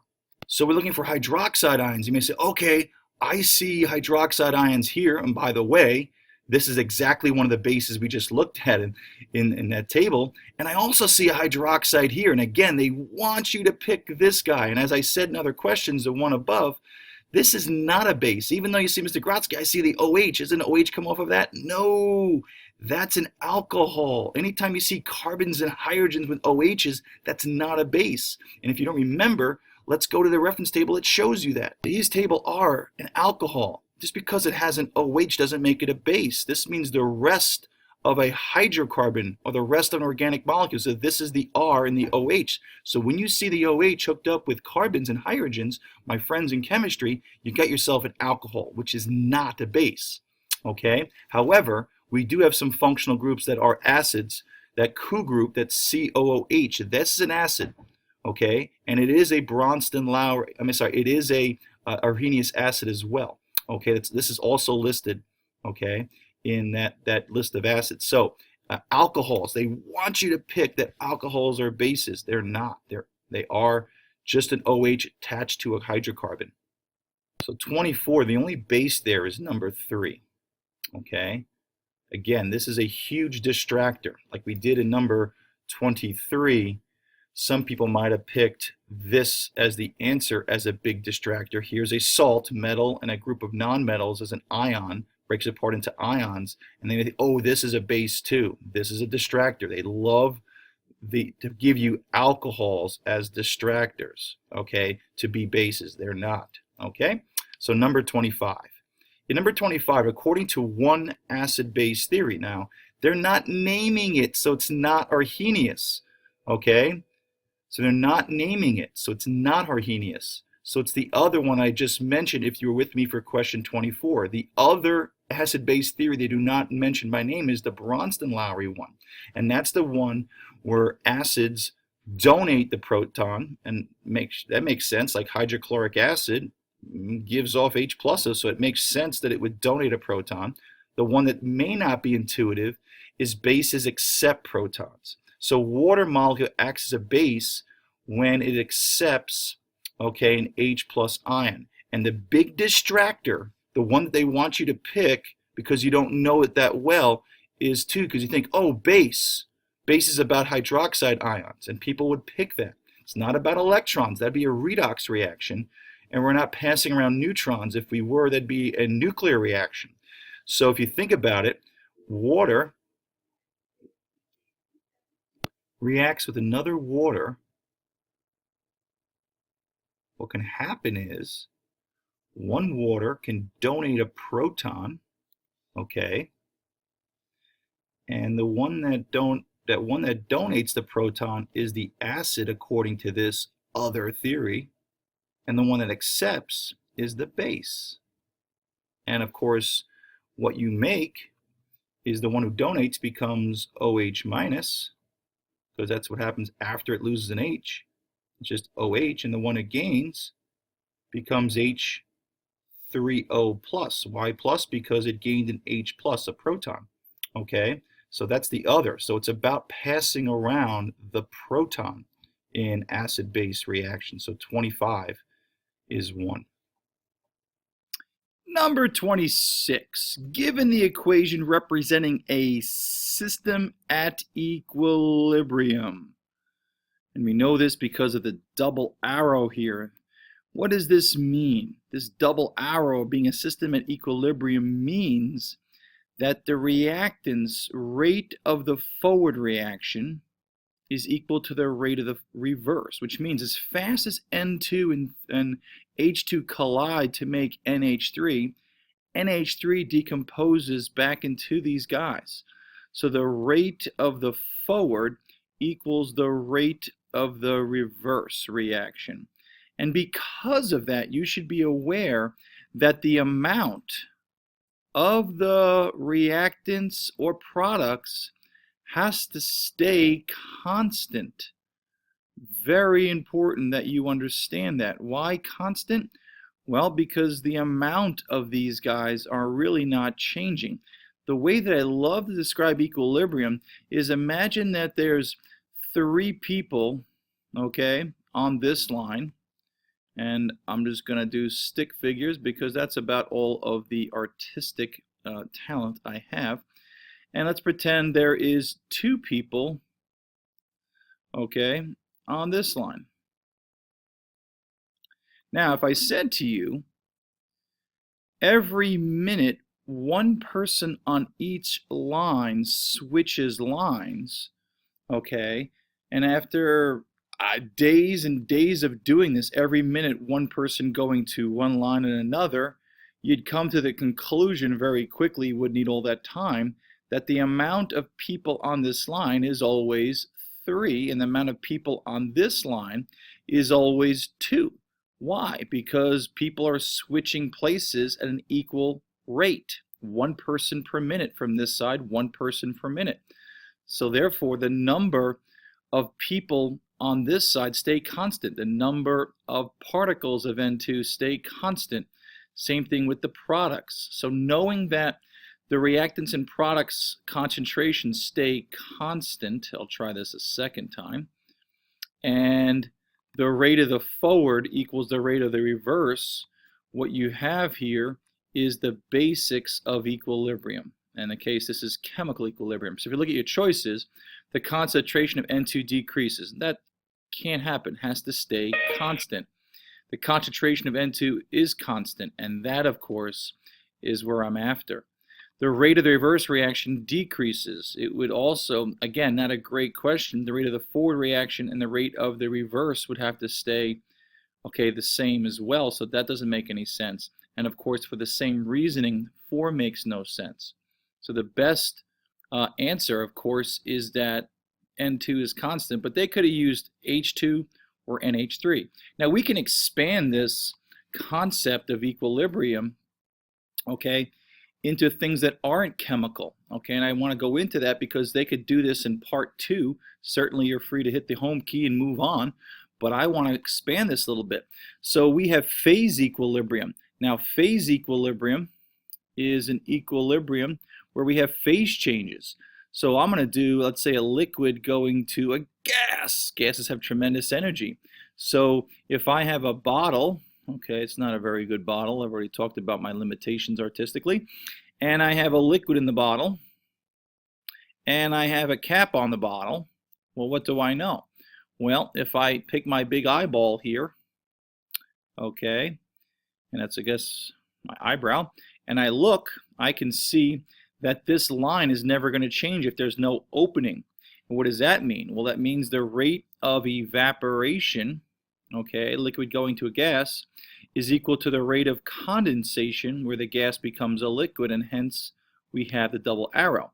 Okay, so this could be H2O liquid, double arrow to H2O gas. Okay, so that's how that works.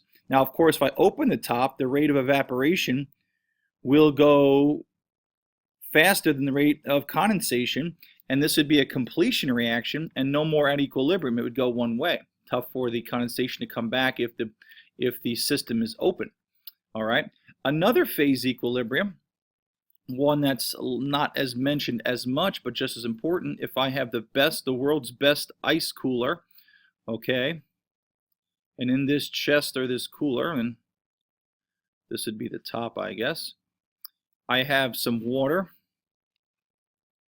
and I have, let's say, a huge piece of ice that's floating. Let's say that huge piece of ice is a kilogram.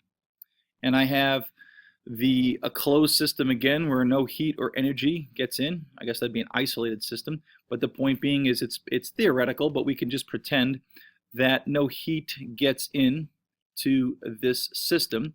So what happens clearly is the rate of melting equals the rate of refreezing. So over time, the shape of this ice cube changes, but the amount of ice cube stays what? You guessed it, constant, because the rate of melting, H2O solid, is equal, double arrow, to the rate of freezing. And that's phase equilibrium, and you should be aware of those. Now there's one more equilibrium that pops up, and that's solution equilibrium. Now solution equilibrium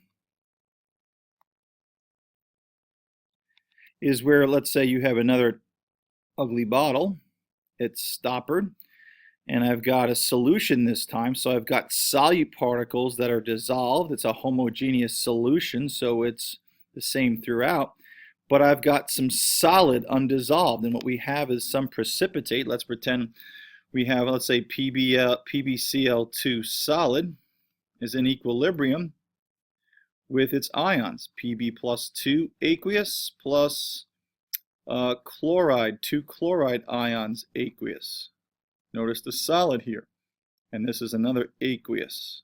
So what we have is, as fast as some of the solid dissolves, some of the ions reprecipitate back to a solid. Therefore, everything stays constant. But what you have to know here, this only works if the solution is saturated. If it's not saturated, this won't work, right? If this wasn't saturated, the rate of dissolving would be greater. So it's something to remember here. Okay, so that was 26. Number 27. Number 27, the acidity or alkalinity, that's a fancy word, okay, for basicity, okay, for what a base would do to a water. Acidity, of course, is what acids do, okay, of an unknown aqueous solution is indicated by its electronegativity value, percent by mass, or pH value. This should be an easy one. The pH value, little p means negative log of the H plus ion concentration. Real quickly, you should know that water by itself, in water, here we go, in equilibrium, if you're with me with the last question, we went over equilibrium, breaks apart into that proton and that hydroxide. It naturally does this, okay? So what the pH value is what the actual concentration is. So if we consider the concentration, that's brackets, that's molarity of H plus and hydroxide, and all I'm doing is showing it's the product of the ions. Okay, what the pH value is nothing more is to take the concentration of the H plus in solution, and all we're going to do is negative log it. Okay, now again, don't want to get off the reservation here, but in this course, the concentration of the H plus is going to be very small. In every course too, but we're not going to do this negative log on a calculator. So all you have to do is, if you know the H plus ion concentration, for instance, if it was 0.001, okay, which by the way is the same thing as what? 1.0 times 10 to the negative 3, which again, it's a concentration, it's a molarity, and it's of the H plus. To get the pH, if this was the concentration of the H plus, all we do is take the positive value of this exponent. So little p means negative log, but it really means take the positive value of this exponent and we get a 3. And so the pH scale is one where we look at the value, the actual concentration of the H plus in water, and change this negative exponent into a number that's positive. That's why the negative log. So little p means take the positive value of the exponent of the H plus ion concentration. And that's how we determine how acidic or basic, and you should know real simple, okay, that a pH above 7 means we have a base solution, and a pH below 7 is an acidic. pH at 7 is a neutral where you have equal amounts. So 27 is 1. Number 28. Number 28, the laboratory process in which a volume of a solution of an unknown concentration is used to determine the concentration of another. Anyone who takes any kind of chemistry course should be aware of this. When we use one chemical to learn something about another chemical, that word is called a titration. Unfortunately, in Regents chemistry, the only titration that we really talk about is a volumetric titration, although a gravimetric titration could have happened as well. Gravimetric titration, we're using mass of one thing to know the mass of another. If you did a hydrate lab, you know that the hydrate is a salt with water. Heating off the water gives you the anhydrate, and so forth and so on. But knowing those two values, you can get the value of the water. Well, in a acid-base titration, if you remember this, okay, you had probably a burette, okay, which is an emptying device, and this emptying device had a standard solution. That standard solution sometimes and most often is a base. Let's just pretend it's a strong base. And we dropped it, okay, we call this the standard solution because we know its concentration. This is the one we usually know. Let's pretend it's a 2 molar solution, okay? And now the point of the titration, like I just said, is to figure out the value of something else. Knowing something about this concentration of this chemical, we can figure out the molarity, the concentration of the acid in here. So what we do is normally we add an indicator, and the indicator, okay, will change a color and tell us something when we get to the neutralization point. And the neutralization point is where all the hydroxide ions that are being dropped, this is my drop, onto the beaker that has full of H pluses. So the indicator is going to change a color and tell us when the hydroxides that we add equal the H pluses, generally speaking. And phenolphthalein is that indicator you probably used. So to go over this very simply, we measure how much base was added. So let's pretend 10.0 milliliters of base was added. And let's pretend that in my beaker here, I have 10.0 milliliters of acid. So if I add 10 milliliters of the base to my acid, and the indicator tells me with a slight color change that I have that neutralization point or that end point, I stop the titration. And you can probably get this in your head. If it takes 10 milliliters of a 2 molar solution to neutralize 10 milliliters of the acid, you could probably guess the concentration of the acid is also 2 molar. But if you can't, you use this formula, MV equals MV. Do you have to know all of this to answer this question? No, but you're going to be asked this somewhere, okay? So in any case, you would take the molarity 2, the volume is 10, and you would solve, and this would be the MV of, let's say, the base and MV of the acid. And by the way, this formula called the titration formula is given to you in table T. And the acid we know is, let's say, 10 milliliters. So we can clearly solve for X and we would get 2 molar solution. So again, that's not what they're asking you to do, but I'm trying to show you how you totally understand what you're doing here. So behind the scenes, this question has all these implications. So 28 is 3. Number 29, which list of nuclear emissions is arranged in order from the greatest penetrating power to the least penetrating power? Now, before I continue with this problem, I want you to understand that the test is normally broken down. The multiple choice section is usually broken down 1 through 30, which is usually one-step multiple choice questions. They're said to be easier. And then 31 to 50 are two-step multiple choice questions, which are said to be a little bit harder. But I want you to understand is that the course usually starts from atomic structure all through at the end of the 30, which is the nuclear chemistry, and then picking up at 31, the cycle starts atomic structure all the way through nuclear chemistry again. So knowing where you are in the test could really help you to understand what questions you're getting. I'm getting close to 30, so I'm in the nuclear questions area, and this is a nuclear question. So in any case, let's continue. Which list of nuclear emissions is arranged in order from the greatest penetrating power to the least penetrating power? Now you remember that in nuclear chemistry, we have atomic nuclei, protons and neutrons, okay? And those atomic nuclei are unstable. And because they're unstable, they want to change themselves, and they usually do that by emitting some kind of particle. Now, the particles that we study in this part of chemistry, which is really particle physics, is a beta particle, which is basically a high-speed electron that comes out of the nucleus. It could be an alpha particle, which is a helium nucleus, which is a mass of 4 because of 2 protons and 2 neutrons, and then atomic number of 2. And then the other one that we're bringing up here is a gamma ray, which has no mass and no charge. Now, I will say this. Top number is your mass number.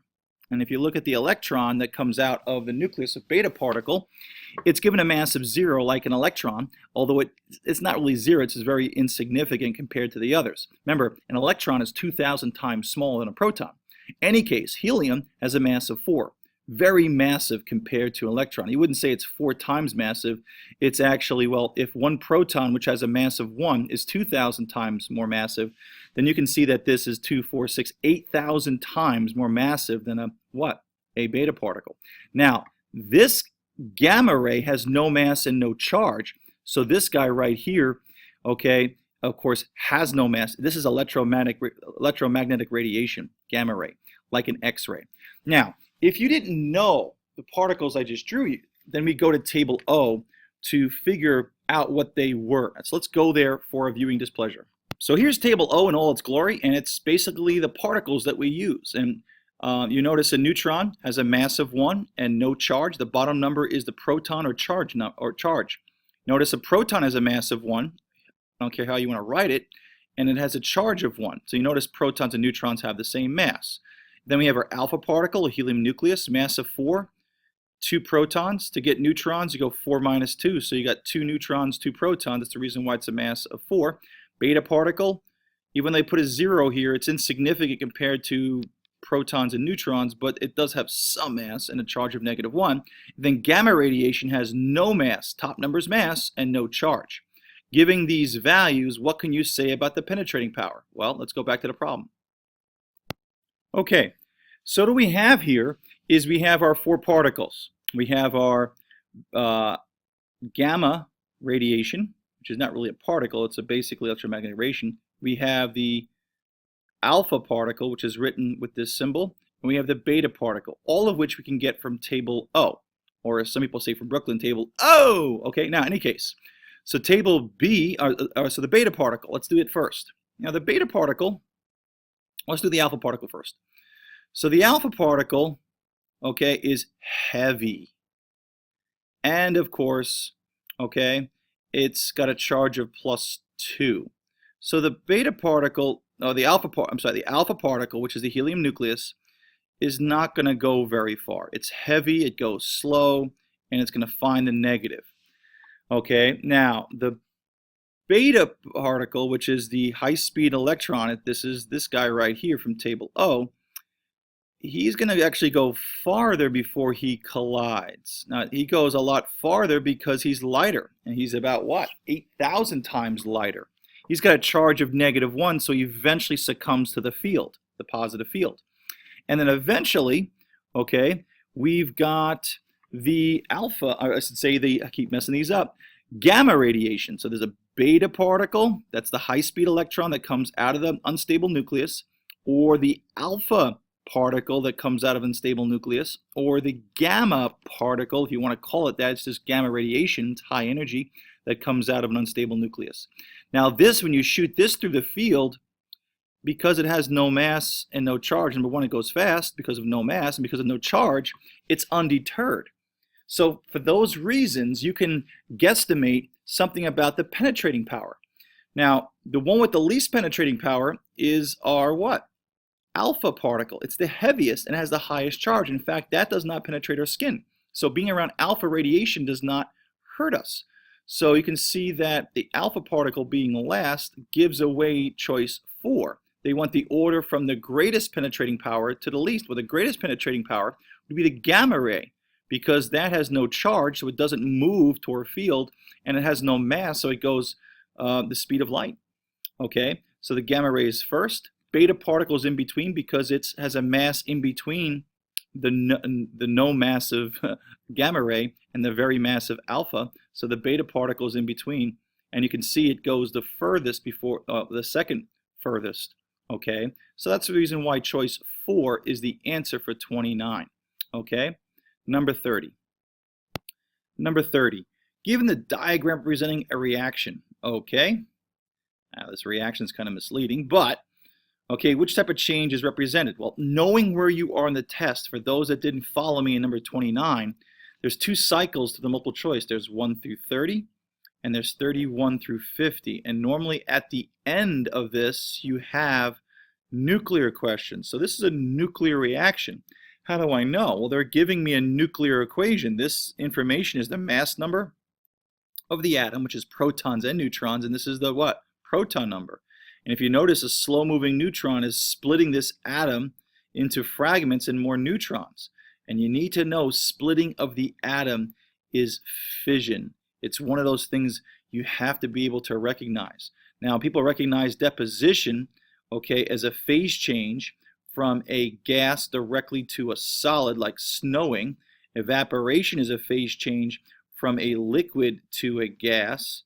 And people will confuse fission and fusion forever. But think of fusion as fusing. Fusing is putting together. So fusion would be light nuclei, like hydrogens, okay, that slam together to become a helium nucleus. Notice 2 plus 2 equals 2, and notice the top number equals 4. This is an example of nuclear fusion. Okay, this is splitting the atom, which is fission. And you should know your fusion gives off, okay, 1,000 times more energy. Okay, the advantage is you're only making helium. There's no what? Nuclear waste. Okay, and there's an unlimited supply of what? Hydrogen, really, in our environment. The negative part of fusion that the stars do, our sun does, is that we haven't figured out how to do this yet commercially. Now, fission is what we currently do in our nuclear reactors in a controlled reaction, and the positive part is a small amount of fuel gives off a tremendous amount of energy. Small fuel, tremendous energy. And that energy can be used to make electricity without using fossil fuels like we use. So it's a way to supervent and lower our addiction and use of non-renewable resources like fossil fuels, and it could help lower global warming by reducing CO2 emissions because we're not burning fossil fuels. These are all positives. Now the negative is that, well, in these fission or splitting reactions, sometimes we have these particles that are radioactive themselves, or sometimes we have unspent or unreacted uranium that's part of the mixture at the end of this reaction, this nuclear reaction. And all of that contributes to nuclear waste that we actually have to store on site to our nuclear reactors, which, by the way, are getting older in our country as well. So these are things you have to know, okay, pluses and negatives. Okay, also one more small point about fission and fusion, something called mass defect. Okay, in these nuclear reactions, a little bit of mass is lost in fission. These same numbers on the bottom on one side equal the bottom numbers on the other. That still works when you do your nuclear equations, but there's a little mass missing, and that mass missing, it's changed into energy using this famous equation. And you need to understand that there's missing matter in this reaction, and there's missing matter in every nuclear reaction. Now, because fusion produces about 1,000 times more energy than fission, okay, it is missing more mass in the reaction, something that will pop up. So in any case, 30 is really an identification of splitting the atom of fission. 30 is 1. Number 31. So in number 31, we're starting that second cycle of questions. 1 through 30 goes through the entire course, and now 31 through 50 goes through the course again. So we're starting in atomic structure again, going through the course to the end of the unit. And they do these in 2 cycles because 31 through 50 tend to be 2-step type of problems. These are harder multiple choice questions. Any case, number 31, atomic structure area. Which electron shell contains the valence electrons of a radium atom. You say atom, I say neutral. Neutral. Neutral. Stop saying atom. Thank you. So atoms are neutral because the protons equal the electrons. In the ground state, what does ground state mean? It means that electrons are filling from lower energy orbitals or energy levels or shells first before they go to the outermost. So they're saying it's not excited. We don't have a charged atom, okay, which is called an ion, okay? And they want the valence electron. So which electron shell contains the valence? Now the valence electrons, you should be aware, are the outermost electrons. These are unstable because they're not in a filled shell. We have figured out is once the shell gets filled with electrons, and a lot of times 8 is that magic number, the octet number, then we would say that eventually, or those electrons become stable. But these electrons are available for what? For bonding because they're outside of a filled shell. So in any case, we got to go find radium, and we got to find what shell is the outermost. That's what they're really asking for. So we have to go to our reference table. So the first question before we get to the periodic table is, what's the chemical symbol of radium? Okay, is it Rn? Is it Ra? And the most underutilized table is table S, which gives you the symbol in the name. So when we scroll down, for speed purposes, I'll find it for you. Radium, okay, is at the bottom here, and you have plenty of time on your test. So radium is Ra. So if you need to know a symbol for an element, the most underutilized table, table S, can show you that. So now that we know that radium is the symbol we look for, we go to the periodic table, which is in a reference table. So going to the periodic table of elements, I find my radium to be an alkaline earth metal, and it's right here, okay? And I can see that radium is in the 7th principal energy level, or the 7th shell. Remember, hydrogen, okay, is the first shell. Remember, helium fills the what? The first shell, okay? So if you look at these things, it's just the first shell holds 2 electrons, okay? In any case, radium is in the 7th shell. So its valence electron exists in the 7th shell, okay? It has a full, let's say, 6 shells, if you want to think of it that way, although that's not absolutely correct. But in Regents chemistry, we're going to make some leaps of faith there. But we know that the valence electron in radium has 2, just like every element in what? Every element in the alkaline earth metal have 2 valence electrons, and they like to lose them. That's why they all become +2. Okay, so notice another way to think about valence electrons is what's the last number in the electron configuration, and there's 2 here. These all have 2, and because they all have 2 valence electrons, they all are in the same group. Now this is not the question, but they can ask you in part 2, why is beryllium and magnesium similar? They're similar because they have the same valence electrons, electrons outside a filled shell, which is this 2 here, okay? And so does radium. So we would say it has valence electrons in the 7th shell, okay? That little 2 there is its valence electrons, and knowing that I see a 7, okay, it's in the 7th row, that's the 7th shell. So it has electrons occupying the 7th shell, and that's where they exist. 31 is 3. 32, each diagram represents a nucleus of an atom. Of course, we know protons and neutrons. How many different elements are represented by the diagrams? Okay, well, elements, and you should know this, but elements are designated or differentiate their atoms by the protons. Protons are like the social security numbers. Every different atom, which represents a different element, an element's a group of the same atoms, differ by a different number of protons. So I can see that I have 1 proton here, 1 proton here, and in another atom, different 2 protons. Notice the neutron number is different. These are called isotopes. I know they weren't asking for it, but they will, trust me. Isotopes are the same atom. Why the same atom? Same number of protons. And of course, they have different number of neutrons. So these are isotopes as well, okay? You better believe you're going to see that. So there's only 2 different elements because they're 2 different proton numbers. You can have different neutron numbers. You can have different electrons That would be atoms or ions. But what makes the atom, okay, is the proton number. For instance, this one right here is hydrogen 1. This one right here is hydrogen 2. Notice I'm giving you the number. I'm giving you the mass number. To be an H, to only be a hydrogen atom, you have to have one proton only. This, of course, would be isotopes of helium with 2 protons, right? Okay, so 32 is 2. 33. So number 33, have you been doing some questions above with me? You recognize we've been kind of talking about this. Chlorine and element X have similar chemical properties. Now, Dmitry Mendeleev put atoms or elements on top of each other or in rows based upon similar chemical properties. We now know what makes them similar is the same number of valence electrons, as we've been talking about. The valence electrons are the outermost electrons. So this one has 2 valence. This has 1. Okay, consider this to be 8. That's probably a noble gas. And this one has 7. So what they're saying is, who is the most similar to chlorine?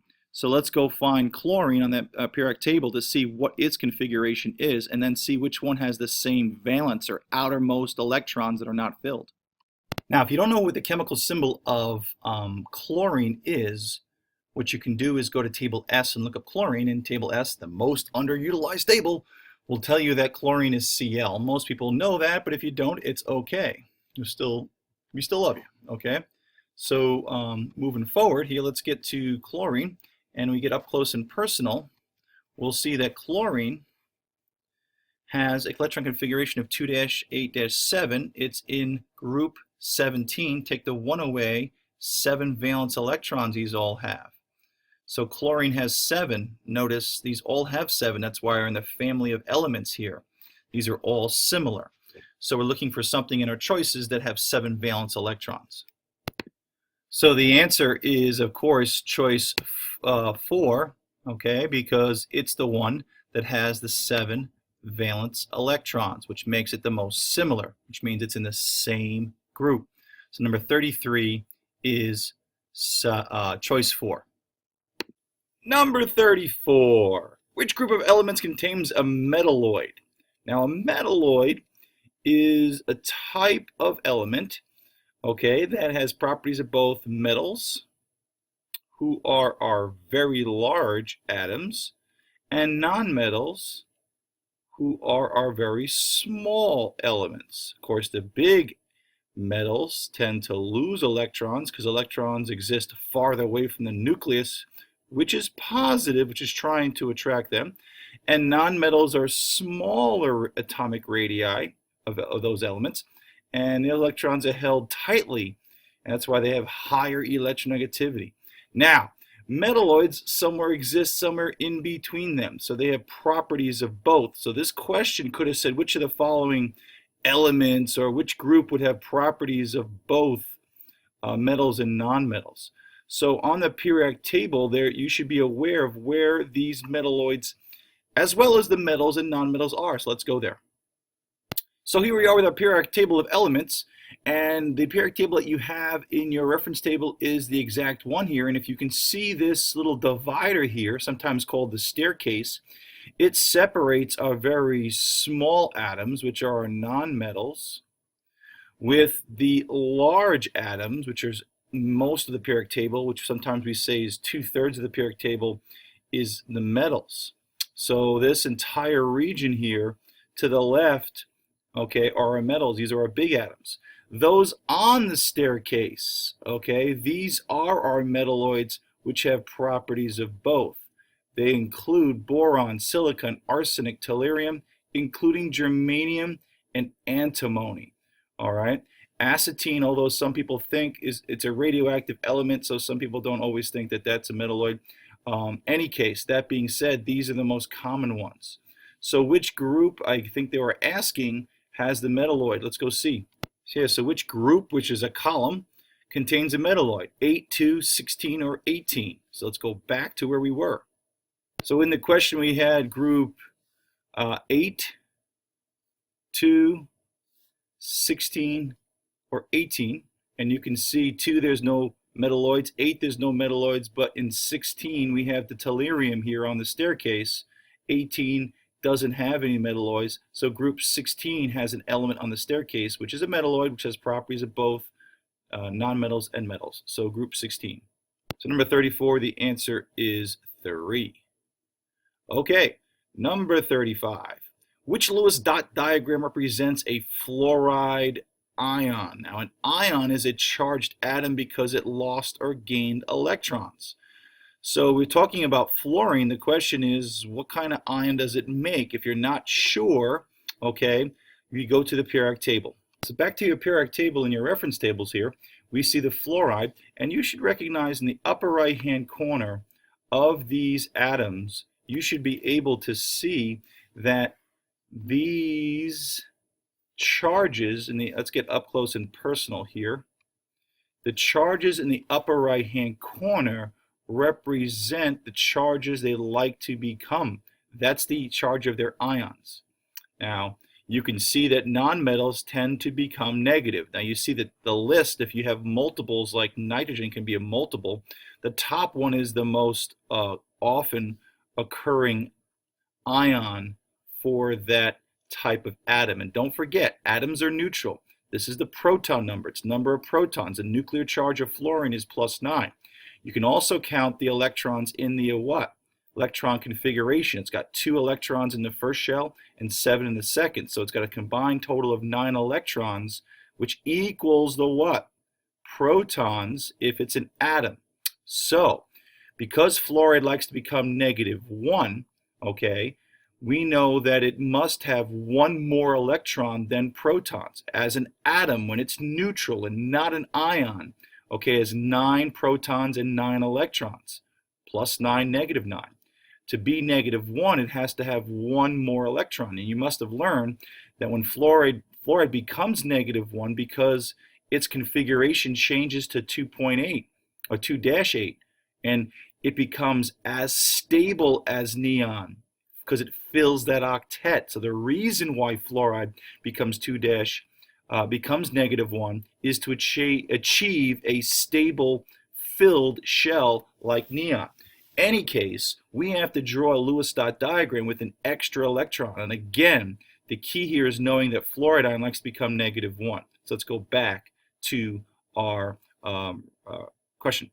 So to draw a Lewis dot diagram, we saw that the electron configuration was 2-7 for the atom. So when you draw one, you draw the F. We don't care about the kernel electrons, these electrons that are in filled energy levels, okay?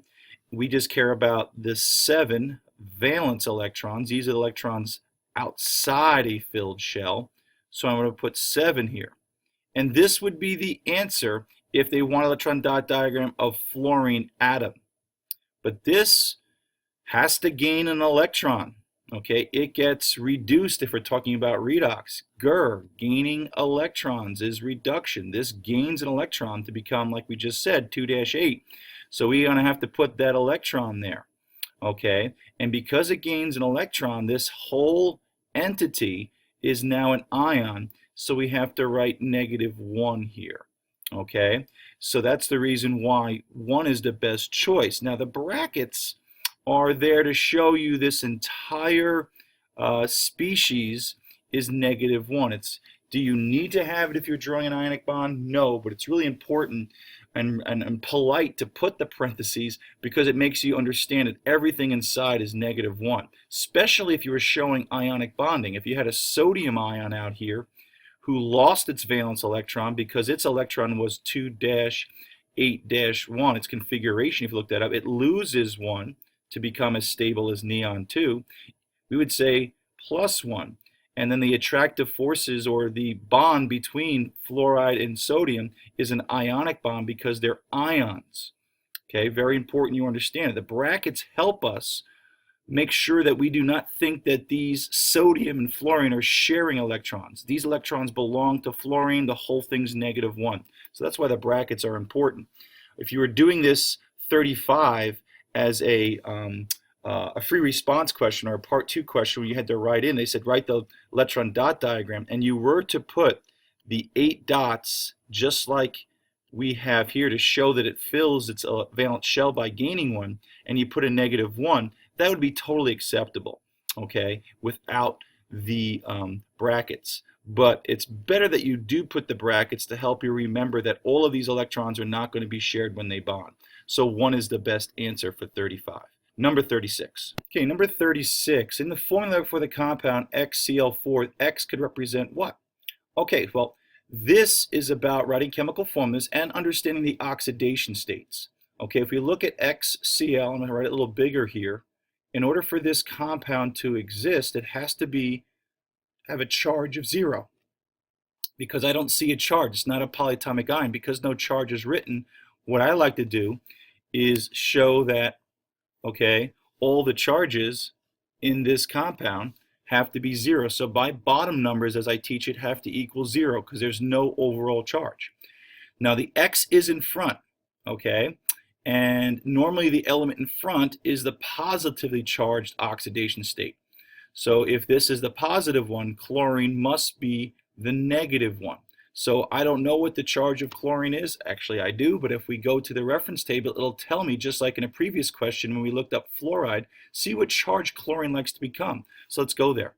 So we see in our reference table in group 17 where the halogens are, okay, we can see that chlorine has a bunch of oxidation states. These are the charges that the chlorine atom likes to become when it becomes an ion.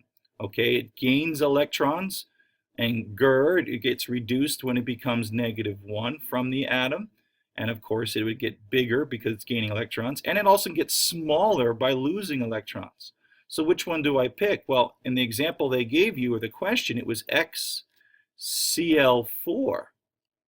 So my friend in chemistry, the X is usually the positive, so the chloride has to be negative. There's only one negative choice that we could use here, so chlorine's -1. So if chlorine is -1, and there are 4 of them, the overall charge due to all the chlorines is -4. What charge must I have for the X plus a -4 to give me 0? Okay, so that would have to be +4. Okay, so you look through your examples, who can be +4?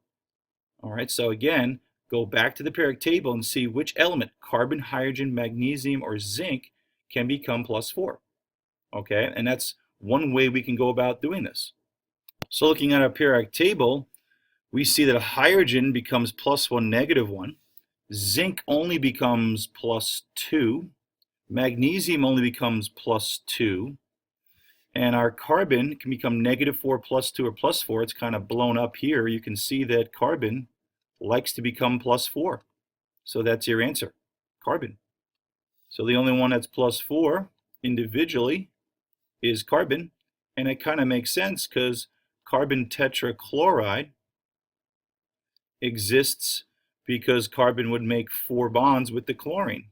And that Lewis dot diagram does make sense for chlorine. Each chlorine has 7 valence electrons, and carbon has 4, so this structure makes a lot of sense. Okay, and always try to make sense of it. Okay, so number 36 is 1. Number 37, the formula C2H2 can be classified as, okay, a structural formula is a formula where I can look at the arrangement of atoms and know how they're bonded together. So C2H4 is actually just telling me how many carbons and how many H's. You know, a great example of a structural formula that you've seen in organic chemistry are where, again, you can look at the structure and get some understanding to use the IUPAC naming system. For instance, if I was to write CH3, you get the idea there's a carbon with 3 H's and another carbon with 3 H's, and this kind of tells you there's a single bond, and we can get butane, we can get ethane out of this, eth for 2 carbons, and the ane for the single bonds between them. So a structural formula gives you an idea of what the shape is, and in organic chemistry, we actually can name from that. C2H2, okay, the only way this can exist is if we have two C's like this and an H. So it would look like CH, CH. And of course, to make this work, so that carbon has 4 bonds, it has 1 bond with the hydrogen. This carbon has 1 with the hydrogen, therefore it needs 2, 3, and 4. And this carbon has 1, 2, 3, 4. Every carbon must have 4 bonds because it has 4 valence electrons. This is the actual structural formula. So this is a structural formula, and so is this. This is a molecular formula. This tells me the formula of how it exists in nature exactly. Now, that's why 2 is the answer. It's a molecular formula. Now, what's an empirical? Now, empirical formula is the lowest ratio. And we usually find these when we do a lab where we're doing percentages by masses. So C2H4 would reduce to what? CH2. That would be the empirical formula. So it's not an empirical formula, okay? And it's not a structural formula. It's not a, but it is a molecular, but not an empirical. So it's only a molecular formula, a formula that shows me exactly how they exist in nature. Another example of a molecular formula that is common in biology and chemistry at this level is glucose, C6H12O6. This is exactly the number of carbons and hydrogen oxygens that exist in the molecule. And of course, the empirical, what we'd find in a lab using percent by masses, is CH2, the lowest ratio. Neither one of these, though, gives me the structure of glucose, okay? So it's important you get that. So 37 is only a molecular only. 37 is 2. Number 38. So here we have a balanced chemical reaction. And we know it's a chemical reaction because we're making a new substance. We're taking 2 elements. Here's a standalone element. And here's an element bonded to itself. It's a diatomic. Sometimes we can remember that as a Hofbrinkel or Brinkel-Hof. And then we have something called a binary compound, 2 capital letters, 2 different elements. Now, this is a very common type of math question. And for those that do not like the math in this course, do not fret, do not treble clef. Take a whole note rest because there is very little math to begin with. So we are in a 38th multiple choice question, and this is really our first math question. But it's not a hard one, and none of them are. How many moles of aluminum react completely with some 4.5 moles of oxygen to produce 3 moles of aluminum oxide? So look at this question here. They want to know how many moles of aluminum. That's our unknown, so we can write our X here. Okay, react completely with 4.5 moles of O2 to produce 3 moles of aluminum oxide. Now, a lot of people, they get these types of questions, they just go crazy. It's like, I don't know, well, this is an example of stoichiometry. And then what they're asking is, and they're asking it in a weird way, but they want to know how much of the aluminum, that's my X, is needed to make 3 moles of aluminum oxide, or how much of X do I need to react with 4.5 moles of oxygen? See, it's the same thing. So this is a little more confusing way to say it, but that's all they're doing. And to recognize this is a stoichiometric or stoichiometry, as you might have said, stoichiometry, is that we're going to use a chemical, or we're going to get information about one chemical using another. Okay, and I've talked about that before. And another way of talking about that is a titration, but here the math behind it is stoichiometry. So what you do in this type of reaction or this math question, and I like to make it as easy as possible, is I'm going to take the unknown, which is our aluminum. That's the one that we're trying to solve for, moles of aluminum here. And what I'm going to do is just make a very simple proportion. And I can solve it either for the 4.5 or the 3. They gave you both to try to confuse you. Let's solve it for the 3 first. So to solve this, I have my unknown X over the aluminum, and I have the 3 moles of aluminum oxide here, and how much of this is needed to make 3 of that. That's all they're really saying. So the key to that is these mole ratios right here. It's a 4 to 2 ratio. Okay, so very simply, what you do is, and let's make some room here, and we know that there's a coefficient of 4. We're going to bring that 4 down and bring that in my proportion, and bring this 2 down. And all I have is, if I rewrite this, is I have x over 4 equals to 3 over 2. I think we can solve that. No big deal. Okay, and you solve that, and you're going to basically cross multiply, and you get your 2x equals your, what, 4 times 3 is 12. And to solve for the 12, you're going to divide both sides by 2, right?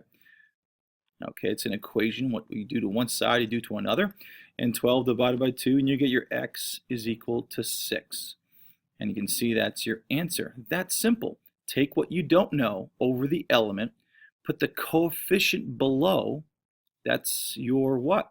Denominator. Here's the 3 that they gave us of that certain chemical. Go find it. Put its coefficient as the denominator. So you can see the coefficients are the what? The denominator. And what they give you goes on top, and you've got a very easy proportion. And the reason why this always works in this type of problem, this stoichiometry problem, is because they're always going to give you a mole to mole question. Okay? You may have learned grams to moles, and then moles to moles, and then moles back to grams if it's a 3-step problem. But in the New York State chemistry curriculum, it's just a mole to mole problem, so we can go with the ratio or this proportion here. I certainly wouldn't teach it this way, but certainly all I'm about right now is getting this right. For those that want to see it maybe the way the teacher gave it to you, if I have aluminum, or I'm starting with what?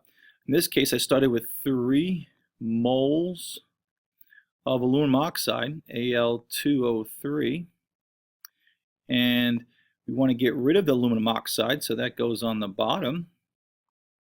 And we want aluminum. Okay, so what's the ratio? The ratio in my balanced equation is 4 aluminums to 2. And you can see what's going to cancel. Always a great way to do these math questions. 3 times 4 is 12. 12 divided by 2, and you're going to get 6 moles of what's remaining, aluminum. So we get to the same answer, and that's probably how you did see it. Okay, but it's a one-step problem. These mole ratios are from the balanced chemical equation, and number 38 is 3. Number 39. Number 39. What is the percent composition by mass of oxygen in calcium nitrate? Okay, and this would be our second math problem out of 39 questions. Again, not something to be scared of. Percent composition by mass. So percent by mass. And anytime we're making a percentage, we're going to find a part over a total times 100. Okay? Now, if you forget that, there's some place you can go to look to see what would be a great way to remember that. Let's go to Table T that gives you a lot of formulas.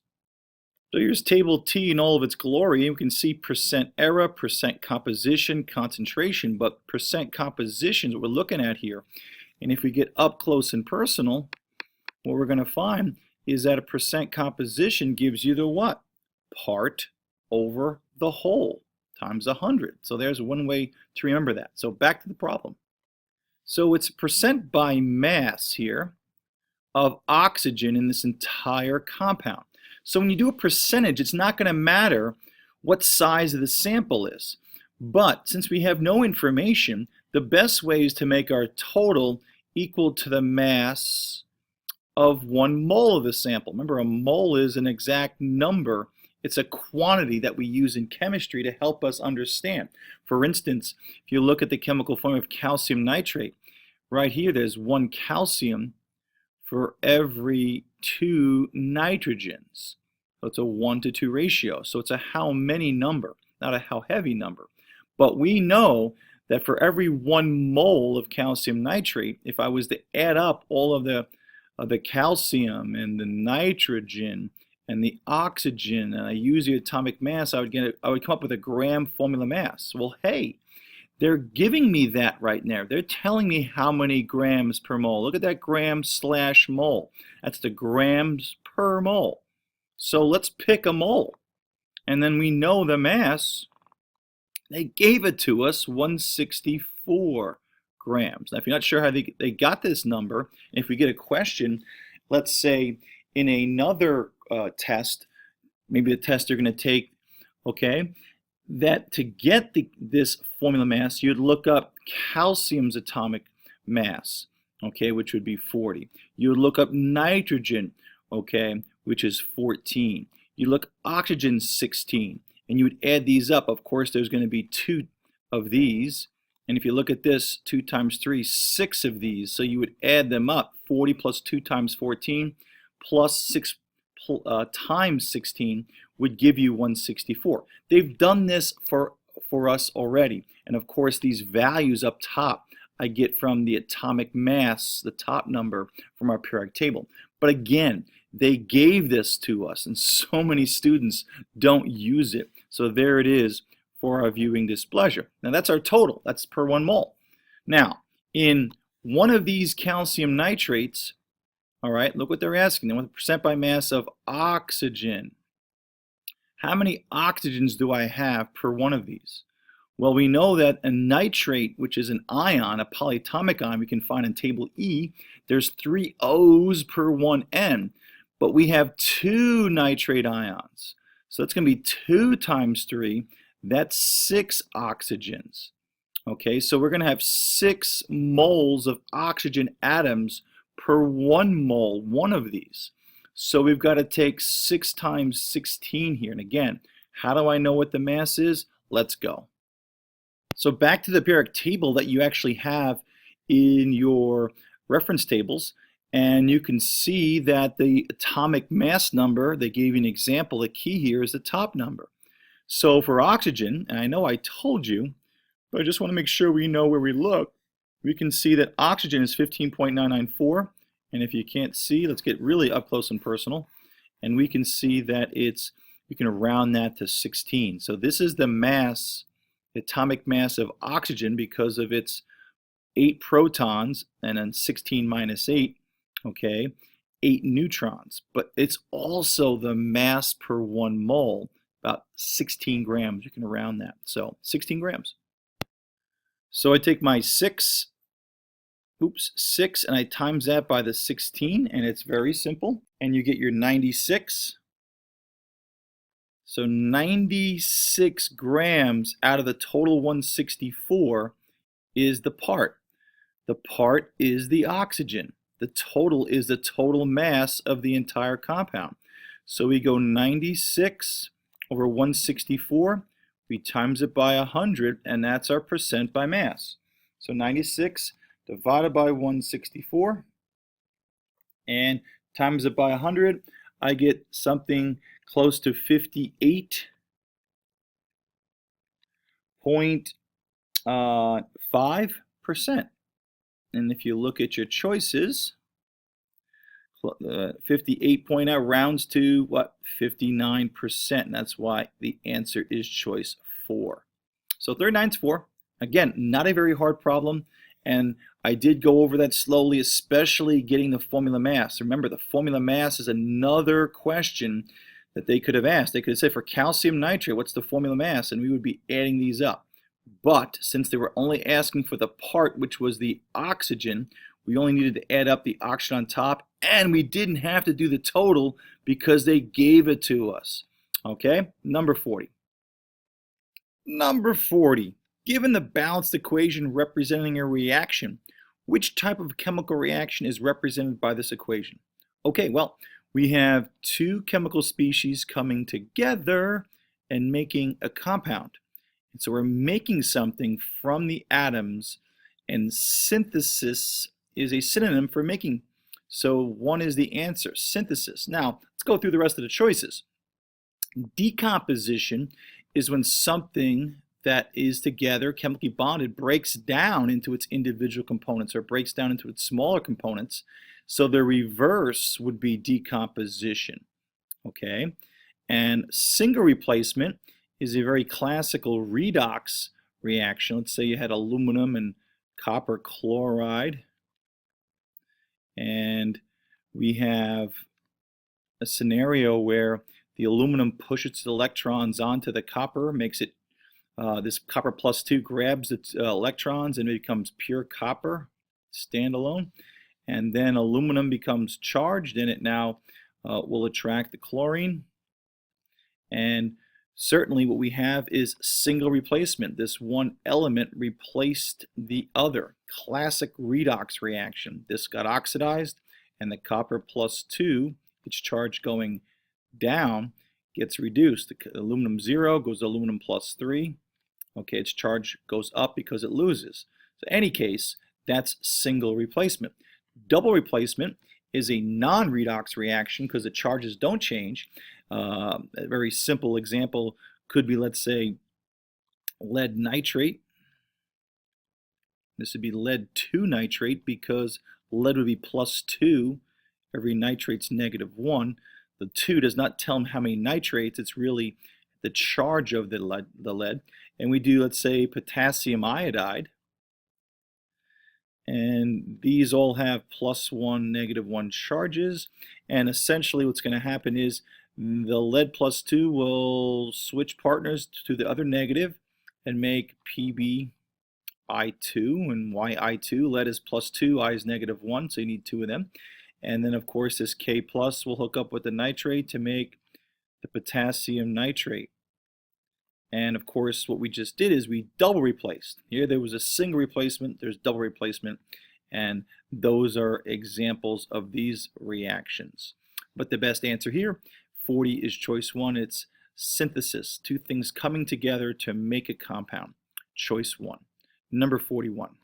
Number 41, which elements can react to produce a molecular compound? Sometimes they call it a molecular solid, but the key word is molecule. And what is a molecule? A molecule is a particle that exists, okay, with an exact ratio of atoms. And I'm drawing an example of a water molecule. We write it H2O.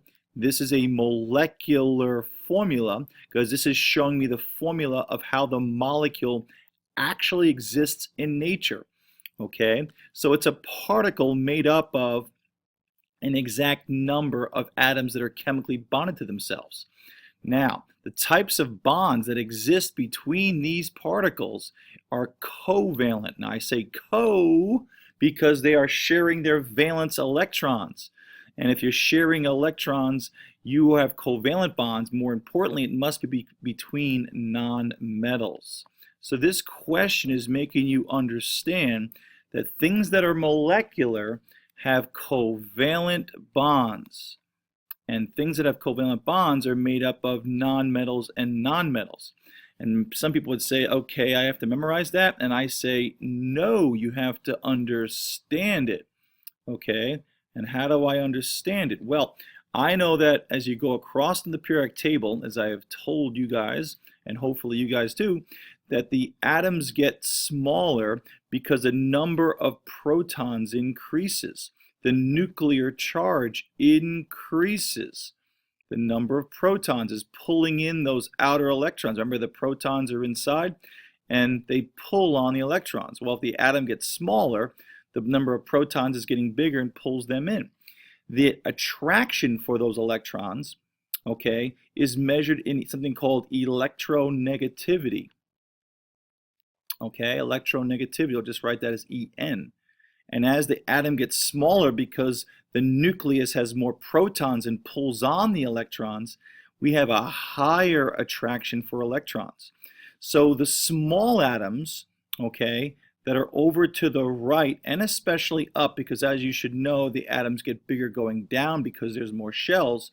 So over to the right and up, the atoms get smaller, which means they must have the highest attraction or highest electronegativity. So if I was to have something like hydrogen and chlorine, and you know chlorine has 7 valence electrons. Okay, how do I know? If I look in the periodic table, it's 2-8-7. That valence shell is at the end. And I draw only the 7 dots because those dots are unstable.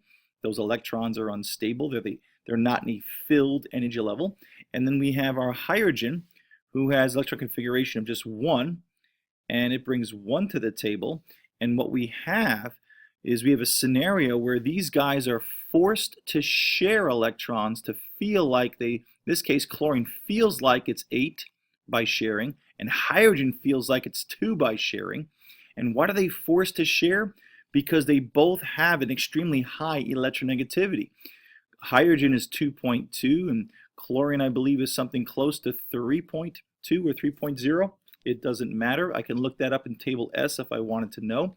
But the difference in electronegativity, okay, is going to be small because they both are pretty high. They both have a high attraction. They're both small atoms. So if you think about two people pulling on a rope, and they both have high attraction for the what? For the rope. I don't know why I drew my people headless, but here we go. If they're both about the same strength, they're forced to share. And that's what happens in these bonds in molecules. So they're really after, in this question, can you identify that these molecules are covalent bonds and they're made of nonmetals? So which choices are all nonmetals? Well, choice 2 is the answer, hydrogen and sulfur. The rest must have at least one metal in them. Calcium is a metal, lithium is a metal, magnesium is a metal. You can't have a metal involved, and the reasoning behind that is that metals are the bigger radii of atoms, and they don't have a high electronegativity. Therefore, if you're going to have a tug of war with a metal, the non-metal here will pull the rope away, and you'll have a transfer. Case in point, here's sodium, 1 valence, 0.9, chlorine, 3.2. It has its 7. How does it get its 8, its octet? It gets so because it pulls the rope away, and you have a transfer. And that creates chlorine negative with 8 valence electrons, and sodium with none, and now it's plus. And they stick together by an ionic bond, which, by the way, does not make molecules. It makes crystals. You get a positive, and you get a negative, and you get another negative and a positive. When you become positive, you can attract things in all directions, and that makes crystals. And we write it maybe as NaCl, but it's not NaCl molecule. It's a formula of the lowest ratio of the ions in a crystal. I know I'm giving you a lot here, but these are the behind the scenes types of concepts that you need to truly understand to grab these questions. So how do we know hydrogen, sulfur, and nonmetals? Let's go to the periodic table. As I said before, the smaller ones are to the right and the bigger ones. So here are your nonmetals, and there's a staircase here separates your nonmetals from your metals, your bigger radii.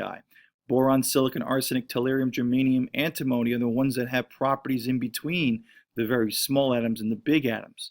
So sulfur is above the staircase. It's in the small region. It's a nonmetal. Hydrogen, although it's off to the left, is really a nonmetal. If you look at its atomic radii, electronegativity, it doesn't fit with these guys. They put it over here because it has 1 valence electron, but it's actually a nonmetal. So hydrogen and sulfur are the only 2 nonmetal choices, so that makes a molecular compound with covalent bonds. So 41 is choice 2. 42. 42 has its implications with the explanations I made with 41. Compared to the 1 mole sample of NaCl, 1 more sample of NaCl liquid has different what? Well, we just talked about how NaCl is made. It's made by a transfer because the electronegativity between the big atom, the metal, and the nonmetal, which is small, is so big, there's going to be a transfer. Chlorine's going to take that 1 electron and go from 2-87 to 2-8. And when it gains an electron, the entire entity becomes a negative ion. Sodium, when it loses, its entire remaining part of its atom, now an ion, becomes positive. So what happens is this positive attracts other negatives, this negative attracts other positives, and you build a crystal. The properties of ionic compound They're not molecular because they make crystals. Now, when they're in the solid phase, their ions are not free to move. And if they're not free to move, charge cannot be conductive. If I put something very negative next to this crystal, because of the stability of the crystal, because this positive ion is being held into place by the other negatives, and this negative ion is being held into place by the other positives, they can't move. So all the what? Positives cannot move to this side of the crystal. If it could, it would make this side negative and this side positive, and you would conduct a charge. But that does not happen, okay? So ions don't move. So it's very important that you understand that sodium chloride solid does not conduct because its ions are not free. But molten liquid sodium chloride, that would mean you have, let's say, a beaker or some kind of container where you've got positives and negatives equally dispersed. And if I put something negative here, okay, the positives are able to move. You've given them the heat to overcome what we call lattice energy. The negatives repel. And if the negatives repel to this side of the container, I'm not sure why I drew a rectangle, but if they become to this side of the container, they make this container negative. And there's how charge gets conducted. By what? Free ions. You have to know this. They'll ask this in part 2. Why does this conduct electricity? You would say it has free, mobile, moving ions. So the difference between these two is electrical conductivity. Love to ask on that. The number of ions stays constant because in the crystal you have ions, and in the liquid you have the same number of ions. You're not going to destroy them, okay, or create any new ones. Empirical formula is the lowest ratio. We call these things the empirical formula for ionic compounds because although they make crystals, the ratio from the positive to negative, the sodium to chlorine, is the same. So no matter what, you can see that's a 1-to-1 ratio. Makes no sense. The grand formula mass, and of course the formula is what we're after here. We don't have a molecular mass. If this was a molecule like HCl, we would call it a grand molecular mass, a molecule. But the formula of a crystal is just the lowest ratio, and NaCl and NaCl would have the same grams per 1 mole. And if you were to add them up, 23 plus 35.5, it'd be that 58 for both. So the best answer is choice 4, 43. Number 43, which property of an unsaturated solution of sodium chloride in water remains the same when more water is added to a solution? Okay, well, we have some unsaturated, just means that I could add more to saturated. If you were doing a table G question and you had a solubility curve on the line for a particular temperature and a number of grams of solute, okay, that'd be saturated in a certain amount of water. On the line is unsaturated. That's where you would remember seeing that, but that doesn't change anything. You have a certain amount of sodium chloride dissolved. Adding more water, okay, would change the density of the solution, okay? The solution become less dense as you dilute it. The boiling point of the solution depends upon how much sodium chloride. If you add water, you're diluting it, so we know that the boiling point, okay, is elevated anytime you add salt to water. But if you dilute it and add more water, the boiling point would come down. So the boiling point of the solution, okay, would not remain the same. And that's what they're saying. Which of the following remains the same? The density will not. The boiling point is going to actually drop. How about the percent by mass of water? Well, isn't that going to increase as you add water? Isn't there going to be more mass of water in the solution? Of course. So you're left with just choice 3. If you have some sodium chloride in water, the mass of it stays the same. It's not going to change. You can add all the water you want, okay? But the mass that you have in there stays the same, so 3 is the best answer. 43 is 3. Number 44. Number 44 is a question where people say, oh my gosh, how am I supposed to know this? Okay, and if you ever ask yourself, how am I supposed to know this? It's probably a place, you're probably correct, you're not supposed to know it, and there's probably a place for you to look it up. This is a reference table question. Remember, the 31 through 50 are supposedly harder multiple choice questions that have 2 steps or 2 parts to them, not a quick, easy hitter. So We have barium ions. So we're asking which one makes a soluble ion with it, which means what compound, when it's bonded to it, will it break apart in water? So we're going to go to a table that tells us that. Let's go there. So we have barium. We want to see which one is the most soluble. And we have sulfides. So if we have, so the first choice, choice A, was sulfides. Now sulfides are insoluble. There are some exceptions. Barium's not listed as an exception. So anything with a sulfide, okay, will be insoluble. So barium sulfide will be insoluble because it's not an exception. Okay, and choice 2, we have hydroxides. Okay, now hydroxides, okay, are insoluble. Exception would be barium. So there's an example where barium, okay, would be very soluble. Remember, the way you read this is insoluble. Anything with a hydroxide is insoluble except with these values. So barium hydroxide is soluble. Let's go through the choices. Carbonates. Okay, carbonates are insoluble. Is barium an exception? No, it's not. So barium carbonate would be insoluble, wouldn't break apart. Sulfates are soluble. There's some exceptions. Barium is. So that means barium sulfate would be insoluble. Sulfates are normally soluble. With barium, it's an exception, so therefore barium sulfate's insoluble. So the answer is with the hydroxide. Hydroxides are normally insoluble. Barium's an exception to that insolubility, so that means barium hydroxide, which you may have learned is actually a strong base in low quantities, is soluble. Okay? So the answer for number 44 is choice 2. Number 45.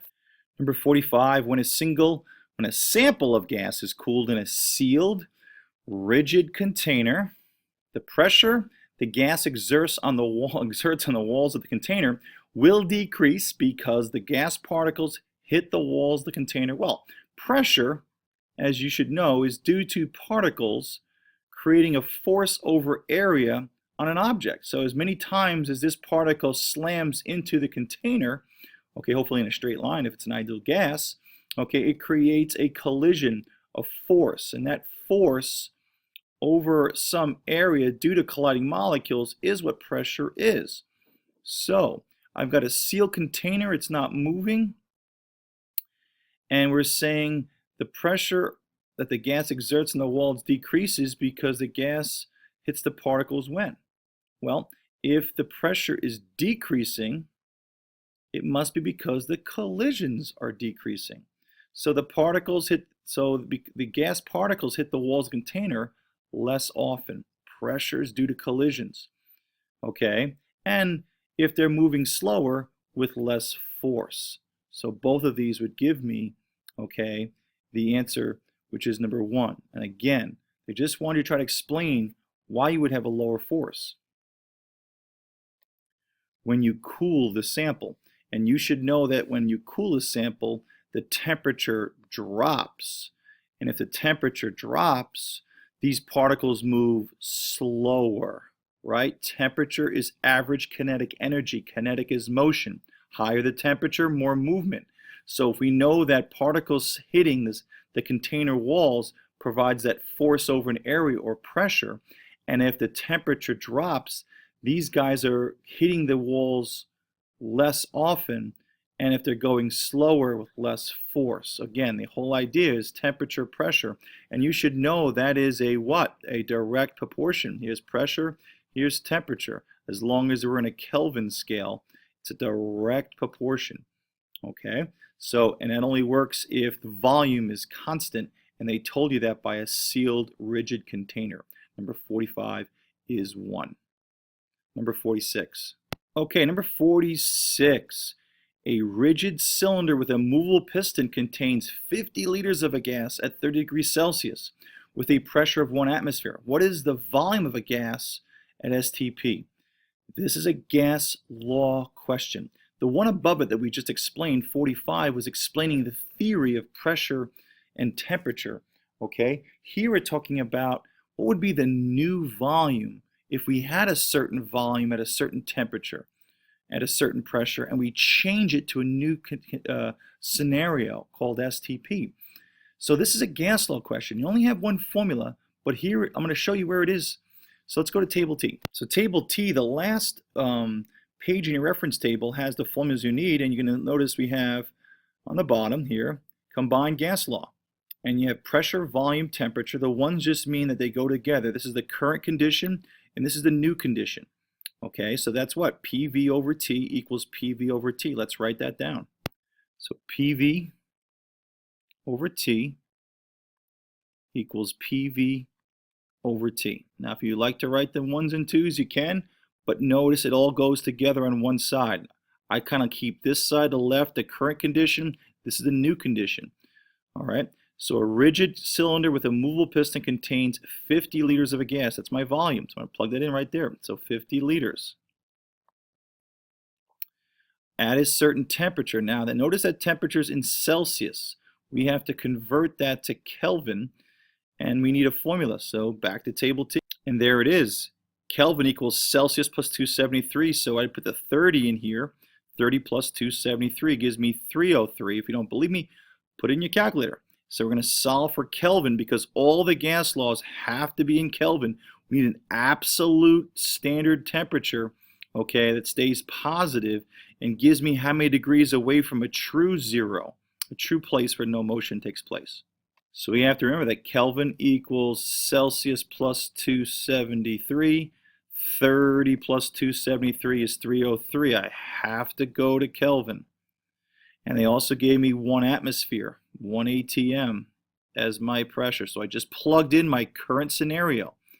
Contains 50 liters of a gas at 30 degrees Celsius, which is equivalent to 303 Kelvin, with a pressure of 1 atmosphere. So all of this belongs together that we just did. That's where we put this, right in here. Now, what's the volume? Or they could say, what's the new volume? That's our unknown V or X, if you'd like, when the cylinder is at STP. Now, people say, oh my gosh, there's no more numbers. Well, STP is standard temperature and pressure. Now, you may know it, you may forget, so let's go to the reference table to show you where it is. So in reference table A, they give you standard pressure, standard temperature.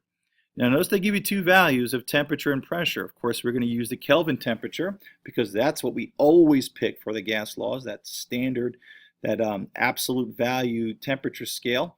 And of course, they gave us kilopascals and atmospheres. Which one would you pick? Well, they started us off in atmospheres in the question, so we're going to end in atmospheres.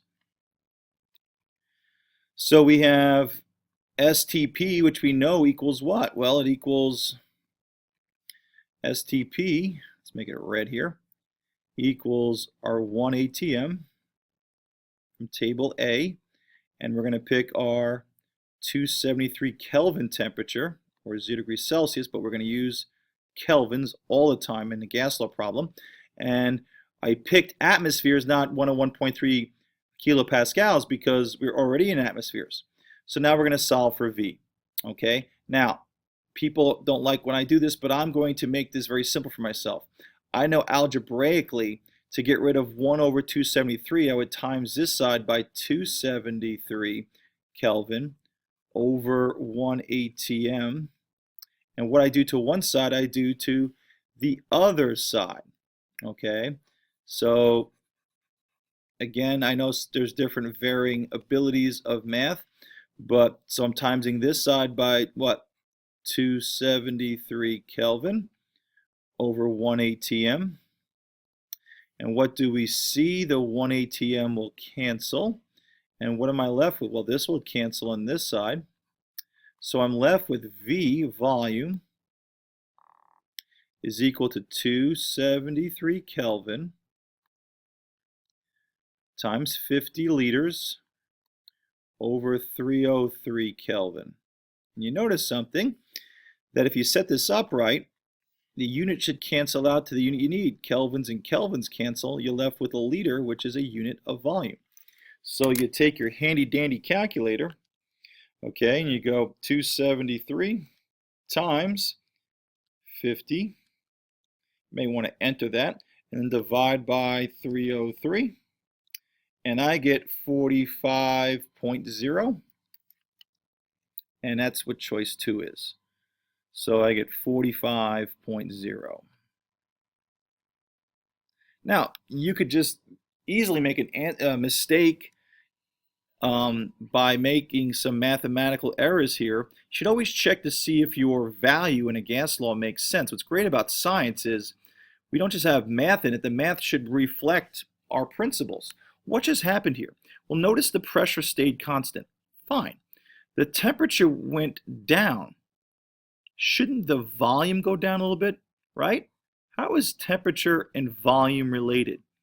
Well, generally speaking, directly if it's a Kelvin temperature. So we started with 1 atmosphere of pressure on this side, went to 1 atmosphere. That's a wash. The temperature was 303. Now it went down. So the temperature is dropping. So the volume should drop a little bit. And we went from 50 to 45. That makes sense. See if your answer makes sense. 46 is choice 2. 47. So 47, given the potential energy diagram from a chemical reaction, okay, which numbered interval represents the heat of reaction? Well, these are going to be my reactants. Let's make this X plus and Y. So we're going to have X and Y react to make XY. So this is X and Y, and this is XY. Okay, and these are my reactants, and these are my products. This would be the energy. So number 1 would be the potential energy of the reactants, and then XY's potential energy would be number 3. Okay, now to get from this point to this point, we have to get to the top of the apex, and in order to get on top of that, 2 represents the activation energy I need. Because if I want to ride a slide, I've got to get to the top. Same thing with a chemical reaction, okay? There's an energy barrier that prevents the reaction from going, and that's the activation energy, okay? And that's what 2 is. Now, heat of reaction, of course, would be number 4. It's the difference in where we start, okay, independent of the pathway. It's a state function if you took any advanced chemistry, but it's independent of where you start and where you finish. So the difference where you start and finish, hey, this went up a little bit. So this is a delta H, and by the way, it's positive, it's endothermic. That heat, whatever we measure, would go right here in the reactant side, because you need the heat plus X and Y overall to make XY. And this would make the environment colder because you're taking heat from the environment to make this work. So the heat of reaction is choice 4. The biggest distractor here is people like to pick 3, but 3 is the potential energy of the products. And by the way, delta H by definition is the potential energy of the products, right? The products minus the potential energy of the reactants. So let's pretend that 3 is 100 and 1 is 70. So 100 minus 70 would give me a positive 30, okay, which is, it went up 30, and that delta H is positive because of that. By the way, one last thing that I didn't mention, the actual large energy, the total energy from this apex all the way down would be the energy of the activated complex when these guys are just about ready to bond. It's that maximum repulsive area, okay, and that goes over the potential energy curve. So number 48. So 48 is based on this graph where we have different methanol. Ooh, these are alcohols. Table R, I remember the OL ending. So these are different alcohol groups. And if I don't recognize that, that's okay, because the most important piece here is meth, eth, prop, bute, pent. Let's go see where we can figure out that prefix of what that means. And ooh, there we are, organic prefixes. Meth is 1 carbon, eth is 2, prop is 3, bute is 4, pent is 5. So those different prefixes are saying that the carbons are growing in our alcohols. And if I didn't know it was an alcohol, I go to my table R and I see the OL ending, and here's an example, propanol. Prop for 3 carbons like we just saw in table P. The OH group, it's not an alcohol. I mean, it's not a base. It's not a hydroxide. It's a hydroxyl group. It's an alcohol. So back to the question here at hand. What is the What was represented by the number 1 in the IUPAC name of these alcohols? Okay, well, no really chart to go here, but the one in front tells us, and this is important, structure is king in organic chemistry. We have to have naming system that names where the attachment group. For the alcohol, the R group is the organic chain and the OH is attached to it. Where the OH is attached to the chain, that's the number. So by saying 1 propanol, 1 butanol, 1 propanol, 1 butanol, 1 pentanol, okay, for instance, pentanol is going to be 5 carbons, ane because they're single bonded, but by saying 1, that means that the ending carbon has the OH group and the rest of these are H's. So that 1 tells me exactly where the OH, that group here, that cluster, that functional group attaches to, okay? So it's attaching to the first carbon. And remember, when we name these things, we always put the attachment groups on the lowest number possible. That's why they're all 1s. So it's not the number of isomers, which is the different forms of the same chemical formula, different structure, therefore different properties. It's not the number of OH groups. It's the location of the OH group. That's important, okay, on the one end of a carbon chain. Now, what is 4 saying?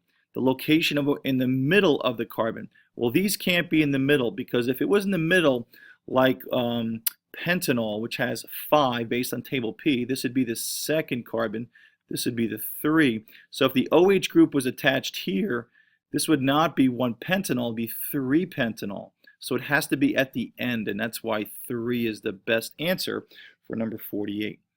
Number 49, what can be concluded from this group? Okay, well, at 101.3 kilopascal, by the way, that's standard pressure. Water has a higher boiling point than 1 butanol. Well, if you go to the graph, 1 butanol has a boiling point that's way above 100, right? 100 is the boiling point of water at 101.3 kilopascal. So we've seen that before as well in table H. Okay, so that doesn't make any sense. The next question, or next choice, 101.3 water has a lower boiling point than ethanol. So it's below ethanol, if that could be answered. And here's ethanol with its boiling point at about what? Not quite 80. Okay, so we know that water's not below that number, it's above that. So therefore, not going to work with that choice either. So 1 and 2 are definitely poor distractors at best. Number 3, the greater number of carbon atoms per alcohol, the lower the boiling point. Well, we do know that from table P, as we go from meth, eth, prop, the number of carbons are adding, but the boiling point is going up. So we should know clearly that the greater the number of carbon atoms as we go from meth to eth to prop to but, the higher the boiling point. That's the answer. Okay, so 49 is 4. Okay, number 50. In number 50,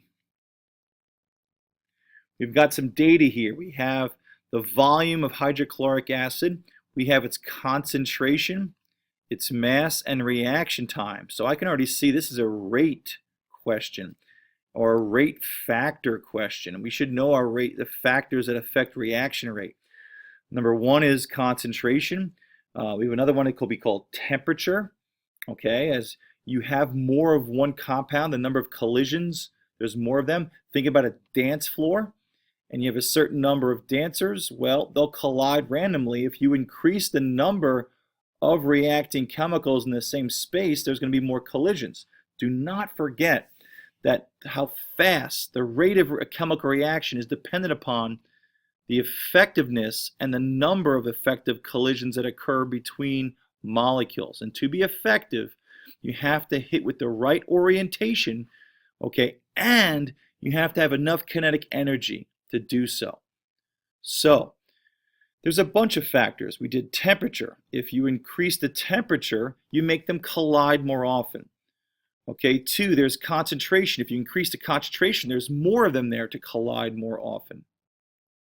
If you're dealing with gases, you can increase the pressure and push them closer together, the gases, so they what? Collide more often. You can add a catalyst. Catalyst is going to help with the orientation, especially if it's enzyme, but it's going to lower the activation energy, so the available energy is going to help increase the number of collisions. Okay? And of course, surface area. If you make a chemical or a metal or some solid into a powder, you're presenting more molecules to the other reactant that can collide. So these are the general, okay, factors. The only thing people forget is, it's not listed here, is the type of chemical. If you're a covalent compound, non-metal, okay, you're going to react a little slower than an ionic compound where you're made of ions. Ions are easily dissociate and go back on. So those are all the factors. But in this question, compared to trial 1, what is the expected reaction time for trial 2? Okay, so by keeping the volume the same, keeping the mass of magnesium the same, okay, increasing the concentration is like increasing the number of dancers on a dance floor. What's going to happen is there's going to be more collisions that occur, right? Increase the number of dancers, there'll be more collisions. And the reaction time is going to drop, meaning it's going to get faster, okay? I know when you say faster, well, if I go 48 miles per hour, I can go 60 miles per hour. I don't get that. Well, we're talking about it's going to take a much faster time for these things to react, so they'll react with a higher speed, but the total time for them to react will be lower. So it's less than 48 because there are more effective collisions per second due to the what? More reactants in a higher concentration. So 50 is 2.